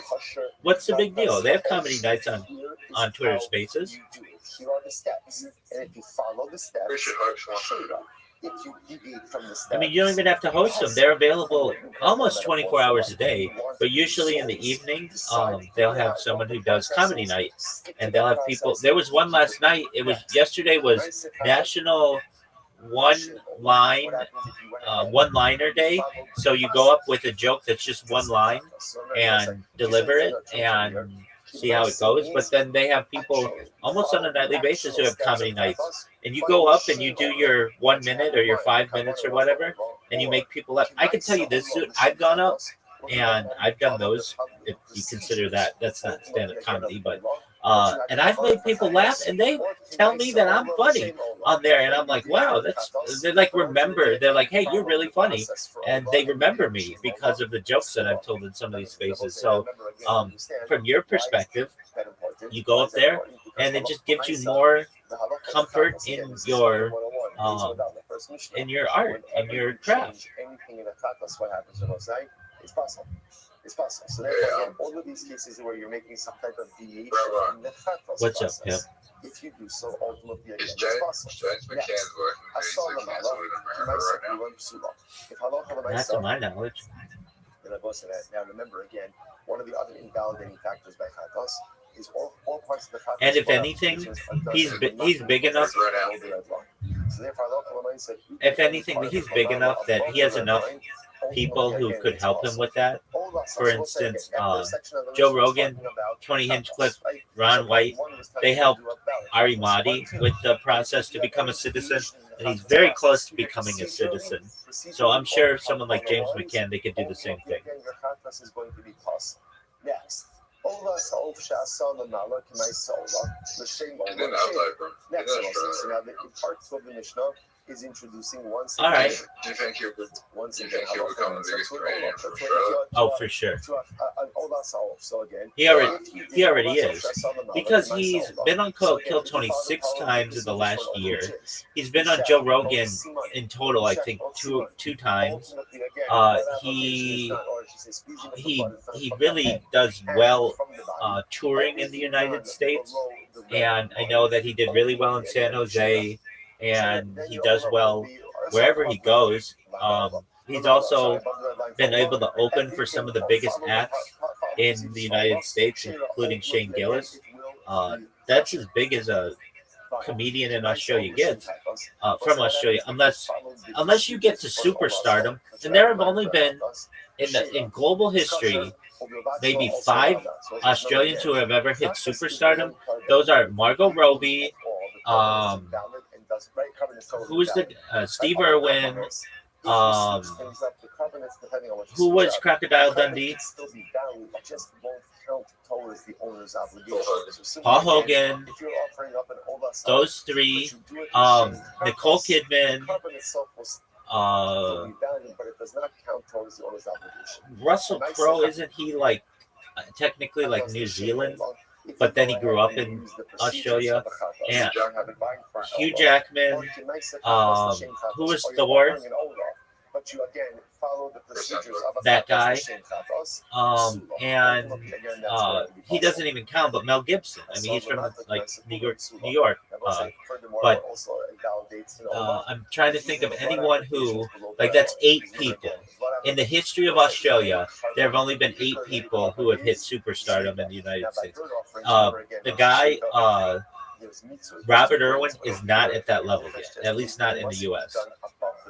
I'm sure we're missing one Australian here or there, but it's a big country, and only 8 people have ever been able to make it in the United States, and that's in all of Hollywood. That's not just Hollywood. That's like biology with Steve Irwin, if you want to consider it whatever that is, and it's also comedians. Is James McCann at that level yet? No. But I would say James McCann is the second biggest person currently who has any Australian ties who hasn't made it to that level. I'd say Robert Irwin's probably a little bit bigger, but James McCann is big. I mean, especially in the comedy world, people would say James McCann's bigger than Robert Irwin. The only reason why Robert Irwin right now is bigger is because he won Dancing with the Stars. That's the only reason. Everybody else would say that James McCann, at least in the comedy world, is bigger. I mean, it's just, if you get in those conversations with Shane Gillis and Joe Rogan and Tony Hinchcliffe, and you're on the Joe Rogan Experience, that's the biggest interview show in the world. And it's the biggest podcast in the world. So I would say, in many ways, James McCann arguably is bigger than Robert Irwin. Yeah, he didn't win Dancing with the Stars, but he's been on the biggest podcast twice, and Robert Irwin's never been on that. So it just depends. You can tell who is being pushed. Robert Irwin's being pushed to the American audience forcefully, and James McCann is not. His growth is more organic. I think but if you want to cut through both T-Money and detach, I would tell you this: I don't think James McCann's that funny. I don't think James McCann's. I will say ultimately again. Australia doesn't have like again, a level say of that you do not diversity of have like those Canadian yet. say There's that. just not company. That's correct. And I'll be honest with you, the United Kingdom, at least in the United States, does not have anybody either. People will say Jimmy Carr. He's not a superstar in the United States. You can't go down the street and show somebody a picture of Jimmy Carr and they won't know who he is. But they will know who Dave Chappelle is. They will know who Steve Harvey is. They will know who Joe Rogan is. They still don't really even know who Tony Hinchcliffe is. The UK, their biggest comedian that we've ever seen to come, I mean, I'll look it up. I can't tell you somebody. Who is the biggest British comedian to become popular in the United States? There's a reason for this. Jimmy Carr. Ricky Gervais. Okay, Ricky Gervais. But even Ricky Gervais isn't that popular. Okay, it's Sacha Baron Cohen, but that's different. If they want to say Stephen Merchant, What about Rowan Atkinson? yeah, so he's like not a tradition. He's like more an actor, comedic actor, and he only did like what 8 or 12 of the Mr. Bean show. Tell me, I mean, like I've never heard of Rowan Atkinson doing a tour of the United States for comedy. Americans are very well up until World War II. Americans had a very anti-British sentiment. We don't like the British, and that still seeps into Americana. That we fought for our independence from you. You burned down our White House. We fought again in War of 1812, and basically the British banking empire has always done its best to try to get its claws on the United States, and in many ways we have done everything we can to avoid being made a colony again. And there's anti-British sentiment, especially in comedy, and especially because people speak differently in the United States than they do in Britain, and a lot of British comedy doesn't translate well, even though it's still English. It doesn't translate well to the United States, and you can't really make people laugh really hard if they don't know the culture, and we just feel like those are outsiders. Now, Ricky Gervais, I would tell you this, as a comedian, he isn't that popular in the United States. The reason why Ricky Gervais ever got popular was because he created The Office, and The Office became a phenomenon in the United States. Sacha Baron Cohen, funny, but not a stand-up comedian. He's a comedic actor. The other ones, Jimmy Carr is someone who does sell out, but isn't like a superstar. He isn't one of the top 10 comedians in the United States. Stephen Merchant, nobody knows. James Corden, they forced James Corden down the American public's throat for whatever 5 or 10 years with the Late Late Show, and the only thing that anybody ever liked that guy did was carpool karaoke. Everything else that guy did, people hated to the point where he lost his job. Eddie Izzard, nobody liked that. Nobody knows really what that is. And I mean, they do. They know he's a comedian, but he's not popular. And Tracy Ullman, she had a show in like the late 80s that was popular in the United States, but it's not like, I mean, it's not George Carlin. It's not Steve Harvey. It's not D.L. Hughley. It's not Bernie Mac. It's not Joe Rogan. It's not even Joey Diaz or Theo Vaughn or Whitney Cummings or Nikki Glazer or even Jeff Ross or David Spade even or anybody from SNL. And especially when you get into comedic acting, like definitely not Will Ferrell, definitely not anybody like what are those brothers' names? I can't think of them right now. But the biggest touring actor right now in comedy is Kill Tony, if you want to consider it that. Shane Gillis. Yeah, he makes the most. But somehow procedurally, I'm going ahead and doing it as a khatos. What does that mean? What's the actual deviation? Yeah, Shane Gillis does the biggest crowds. Shane Gillis does football stadiums, which is basically unheard of in comedy. Shane Gillis is doing the Philadelphia Eagles Stadium this summer, and that holds like 80,000 people. That's like a giant stadium. He's done that before, though, too. Matt Rife does not sell out a stadium that large, but Matt Rife is touring all the time and grinding it out, and he does really well globally. right now. He's in LA right now. That's right. You said that. Somewhere else, but yeah, he's in Oceania. He just did the LA shows, but we're playing somewhere else right now as we speak. And how big was the facility that he sold out? Essentially prevents the bird from becoming an avela and thereby transmitting to law. So the Gemara says, I think it can hold up to 20,000 to 50,000 people. There you go. So that's a really big place. Says ultimately again, there is no me'ilah. I'll tell you what, this is an interesting one. Do you know who Dane Cook is? With the squeezing out of the Yeah, blood. no. But I do think one day, It's fine, we have to refresh. I'm surprised that I see, maybe that's a deviation. I'm surprised actually, but I think one day a comedian will probably sell out Adelaide Oval. Yeah. Oh, I'm sure. Maybe you, Zoo. Adelaide Oval. Adelaide Oval. Is it a racetrack or is it a soccer stadium or something? The Blaza says ultimately it is subject to Milah. It's a football stadium. Oh, okay. NFL stadium. Okay. Well, maybe that'll It could fit 60,000 people. maybe that'll be you. Would you want to play that if you had the material? The Mitzvah in the Amar. The Rishua said again, the case of the Shina is going to be with Malika. So I actually Talk don't about a case of Shina with Mitzvah. think big crowds and The ones going to say must be that in this case of the Mishnah, the Shina famous after I'm dead. is in TV. All right. I don't really care about time. Well, you're going to be super famous when I go viral. Dude, I've got to go to the bathroom. You've got to go to bed. You take care, my man. I'm proud of you. Good job, big dog. He's talking about ultimately again. Take care, big man. See you tonight, God willing.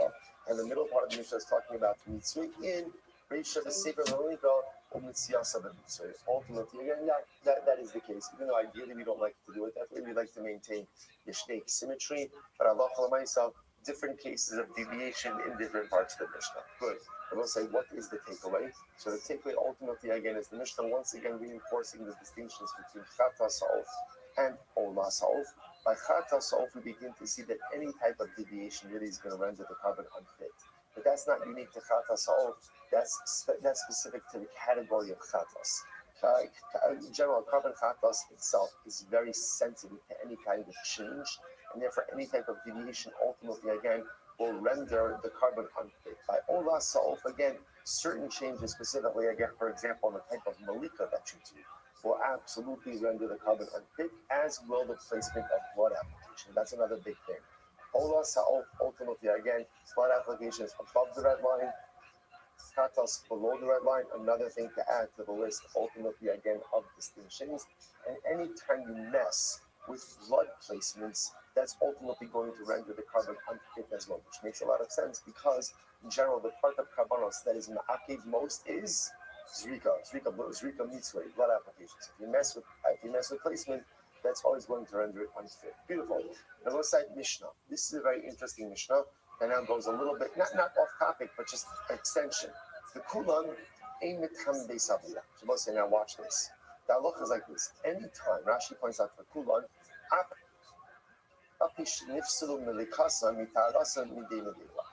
even if a malika is invalid, let's say for example you did the wrong malika, right? I'm going ahead and I'm shafting an ola saof, which means how many simanim? Two. Instead, I only do one, right? So obviously the carbon is going to be invalid, right? But halacha says something very interesting happens, which is, let me actually take one step back. Unavailable. The animal carcass conveys tumah. Now, generally, let's say by a regular animal, the way it conveys tumah is maga mas, if you touch it or if you carry it. That's the halacha. Now, what shchita does, just about a regular animal, not birds right now, but what shchita does is, shchita is mitahar midei nevela. So once an animal has had shchita, let's say even if for some reason the animal becomes, let's say, unfit for consumption. You do a proper check, you open it up, there's some type of problem with the lungs, now the animal is a treifa. So you can't eat it. But because it had shchita, it is no longer considered to be an avela. That's the general halacha shchita. The Mishnah is now saying the same halacha applies to birds as well, which is if you do malika on a bird, even if it turns out that carbonically the malika wasn't that, you did the wrong type of malika to a bird is the equivalent of shchita to an animal. And therefore, once malika is done, even if sacrificially the bird is unfit, it is not an avela, and therefore it does not convey tumah. Right? That's the Mishnah saying. So again, the kulan in mitam beisabli. Rashi says over here, the kulan, it's in the wide lines of, I would say about 5 lines in. The kulan,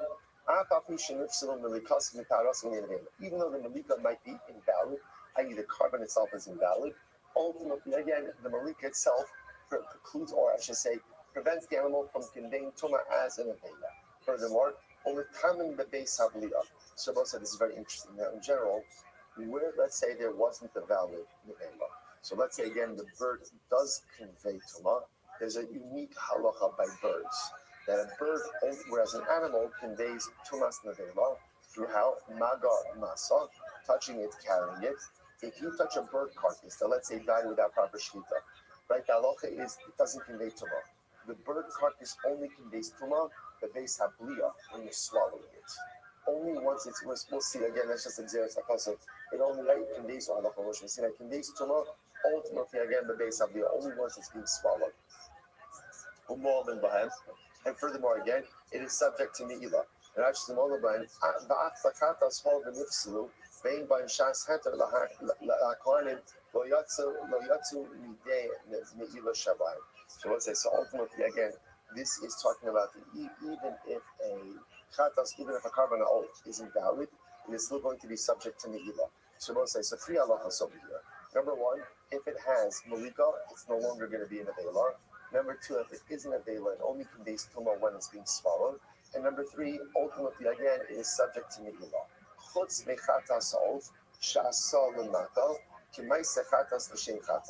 The exception I will say to this rule, that the wording of it is very interesting, is chatas solve, where the blood application was done below the red line, followed procedurally the process for a chatas and the shem chatas. What is that called? That's called the proper chatas. Right? If you offered, I will say what the saying like this: if you offered up a proper chatas, the halacha is it is no longer subject to me'ilah after the avoda has been done. Now I will say this is not unique over here. This is the general halacha with me'ilah. Once carbonic process has been done, usually the carbon itself is no longer subject to Ne'ilah. Because think about this. After halacha or ma'aser, I will say, if you go ahead and you do malik, let's just run through this. So it's chazara. How do you do malik anachatas? How do you do malik anachatas? One simon, leave the head attached. What do you do by achatas? Both zrika, right, sprinkling of the blood, and mitzvah, squeezing out. Where is it done? Where is it done? Right below the red line, lamata. Then I will say, what happens after all this is done? Who gets to eat and eat? Kohen. Remember again, after you do zrika and mitzvah, ultimately the covenant itself becomes the property of the Kohanim. Once that happens, it's no longer subject to Ne'ilah, which makes sense. Why? Because when is something subject to Ne'ilah? When it's the property of the Beis Hamikdash. But obviously, once you've done Zrika and Mitzvah, it belongs to the Kohen, therefore no longer subject to Ne'ilah. Good. Ola Sa'of. So we'll say Ola Sa'of. Next is Shasal and Mataf. Kimaise Chatas, the Shem Chatas. So we'll say, so now let's go. So now, this is very interesting. So Chatas Sa'of, once you've gone through the procedures of Chatas, is no longer subject to Ne'ilah. It's done. It's done. What about Ola Sa'of? What about Ola Sa'of?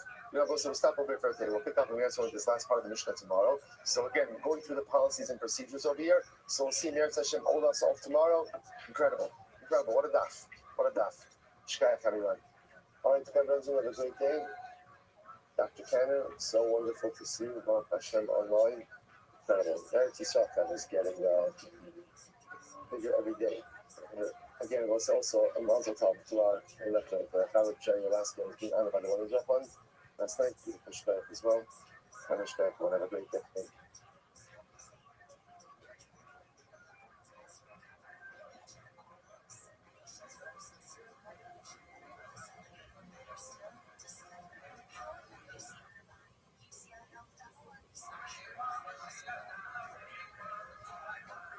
Dr. Rosman, Shalom Aleichem.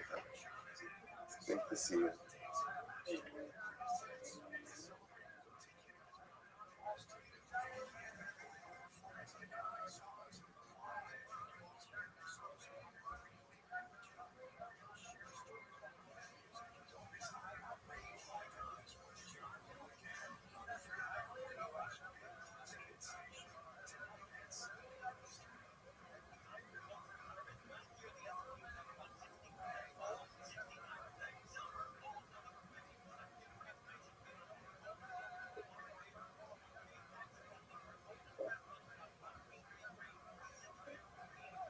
All right, we'll say good morning. Good morning. Let us begin by thanking all of our sponsors for this morning's share to thank. Our Talmud Torah sponsor for the month of Cheshvan, Steve Tarizit. We're dedicating all the Shumer and Shoshos this month in loving memory of Steve's father, Bunim Tzvi Ben Chaim Zefon the Bracha on the occasion of his 20th yard site. Oops, sorry. Our Dafyomi sponsors for today, Ayala and Sarah Steinberg, in the discuss of continued health for Shlomo for Shabbat Hana Bas Susha. You know, the merit of our Talmud Torah, all the Neshamos Lavin Aliyah, the families in the Chama, all those who need refuah Shabbat to get with Kol Chola Yisrael, the Shbaruch Shemirtz Hashem Shara B'Soros Tovos upon all of Am Yisrael for many, many years to come. So with that, let us begin. We have a lot to do today. Baruch Hashem, a really beautiful daf. Today's daf is Samech 65. We are picking up at the Mishnah on Samech Dalid on the base 64b. So it says, remember again, Mishnah says as follows: Ola Sa'of.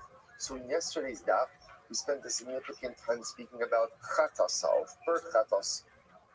And we've already begun to enter into the world of bird offerings, which in certain ways are similar to animal offerings, but in other ways are fundamentally and profoundly distinct and different. So with that, let us begin. Let's go through this journey together. Says the Mishnah, Ola Sa'of Ketzad Inasis. How is the Ola Sa'of performed? So let's begin. Ola Lekeresh, Upana Lesove. So let's remember again, we're continuing our journey through the Beis Hamikdash. Continuing our journey through the Beis Hamikdash. So let's remember again, all of the Kedesh. Remember again, the Kohen is coming up for that. And as he comes up for that, remember again, let's say, what our rule for any time you're in the death, any time you turn, you always turn. Your Kohen is going to come up, hang the light, which brings him then to the southeast corner. Remember, when he hangs that right, he is walking on a ledge called the Sodas. Right, so that's essentially he's walking below if you can't see, so you keep on moving like these little brown squares. Those are the kernels, those are the horns. You understand the protruding corners of the base of the crush. Comes on this band side. He's walking along the surface, walking along this ledge, now in the southeast corner. Okay, so now. Because the Irish is over. The boy turned drum this music. And once I hear now, he's going to go ahead and come to the southeast corner. I will say. Now, what I want to point out is something very interesting, just to contrast this, and hopefully, the next Hashem, hopefully tomorrow we finish the higher. This means we also close out the sugi of the third carbon. So all the people will be a couple of Rambams together to kind of help them this, because there's a little bit of interesting back and forth in Mishnah. Because remember, in the previous Mishnah, if you notice, there was a phrase in parentheses, right, when it was talking about Chatat. So the Mishnah also has this same phrase that you go up to the left, hang the right, come to the Soviet, and come to the southeast corner. Now, what's interesting is many erase that line. We pick out that line, which would then indicate to us that one of the primary distinctions between the Chata Sa'ol and the Ola Sa'ol was the actual location of the Malika. If you take out that line, what that indicates to us is that Chata Sa'ol was not shifted, like the Malika did not take place on the ledge by the southeast corner, rather it took place on the ground. Okay? Which again, putting in contradistinction to the Ola Sa'ol, which is happening on the ledge at the southeast corner. So this, again, you don't have to remember that. Like, no problem, already forgot it, right? But again, I just wanted to get out because there are some interesting similarities and some other distinctions, but in that session tomorrow, we'll go through the Rambam in a little bit greater depth. Okay, so anyway, coming up the ramp, hang the right, go to the southeast corner. Are you moving this or coming over our So same thing, you do Malika, and we spoke about Malika. We spoke about Malika yesterday, how Malika takes place. We move our talk on the back of the neck, the mafia. The one thing you know is another distinction. Keep my decision, mafia. What does mafia mean? Now, according to Restream, we were getting yesterday, mafia means to cut both through the esophagus and the windpipe. By Ola Sa'ol, left side, Chata Sa'ol, Rashi says, you only sever one of the two. Here the esophagus or the windpipe, and become the means attached. Now, you might say, well, when it comes to Ola Sa'ol, that is fully severed. Like the mafia, Umitza Astama from is there. Now, again, remember, by both Kavanah's already fine. Then Halacha L'Meisa. There was actually, because I saw it goes viral on TikTok this year season, there was a lot of football players that came over. When it comes to both of these Kavanahs, so remember again, there's no Kapala, you don't receive the blood ultimately in the food. Instead, the blood is shaken from the body of the bird onto the Mizbeach itself. That's called Mitzvah. The Mitzvah Estama of the Mizbeach, and ultimately, again, we sprinkle the blood on the wall of the Mizbeach. Not as Halosh, you take this basically the blood cells in the Mizbeach. Then you take the head. You put the head back over what we call the basically custom. Remember again, everything in the back, the head is detached from the body. Then we do something interesting, which is we bring the head back to the neck. And what happens? And bring it to the Mizbeach. The Safkopamela, again, we covered it in salt. Zoko al-Gabiyash. And you throw it on the fire. So we're going to which fires are we talking about? Fires on the Mizbeach. Right? Fires on the Mizbeach. So ultimately, and I'm taking the salted egg, salted egg of the Ola Sa'ol, throwing it on the Mizbeach. Okay, all over this. Now you come back to the body of the bone. Now let's remember again, this is Ola. So remember again, what happens with every Ola? Every Ola, fully consumed on the Mizbeach. Okay, so remember again, constant distinction to Ola Sa'ol, Chata Sa'ol, the only part of the bird that went on the Mizbeach was the blood. The rest of the bird was consumed or used by the fawn. So now back to the Ola Sa'ol. So what happened?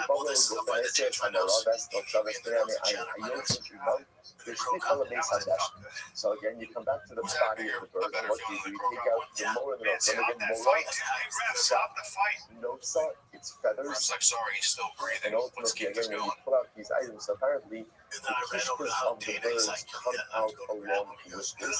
You sleep on the base hadasha, and then you take this again, the top, the feathers, and the kishkas, and you throw it out as you intestines. You throw a base hadasha. So yesterday, where's the base hadasha?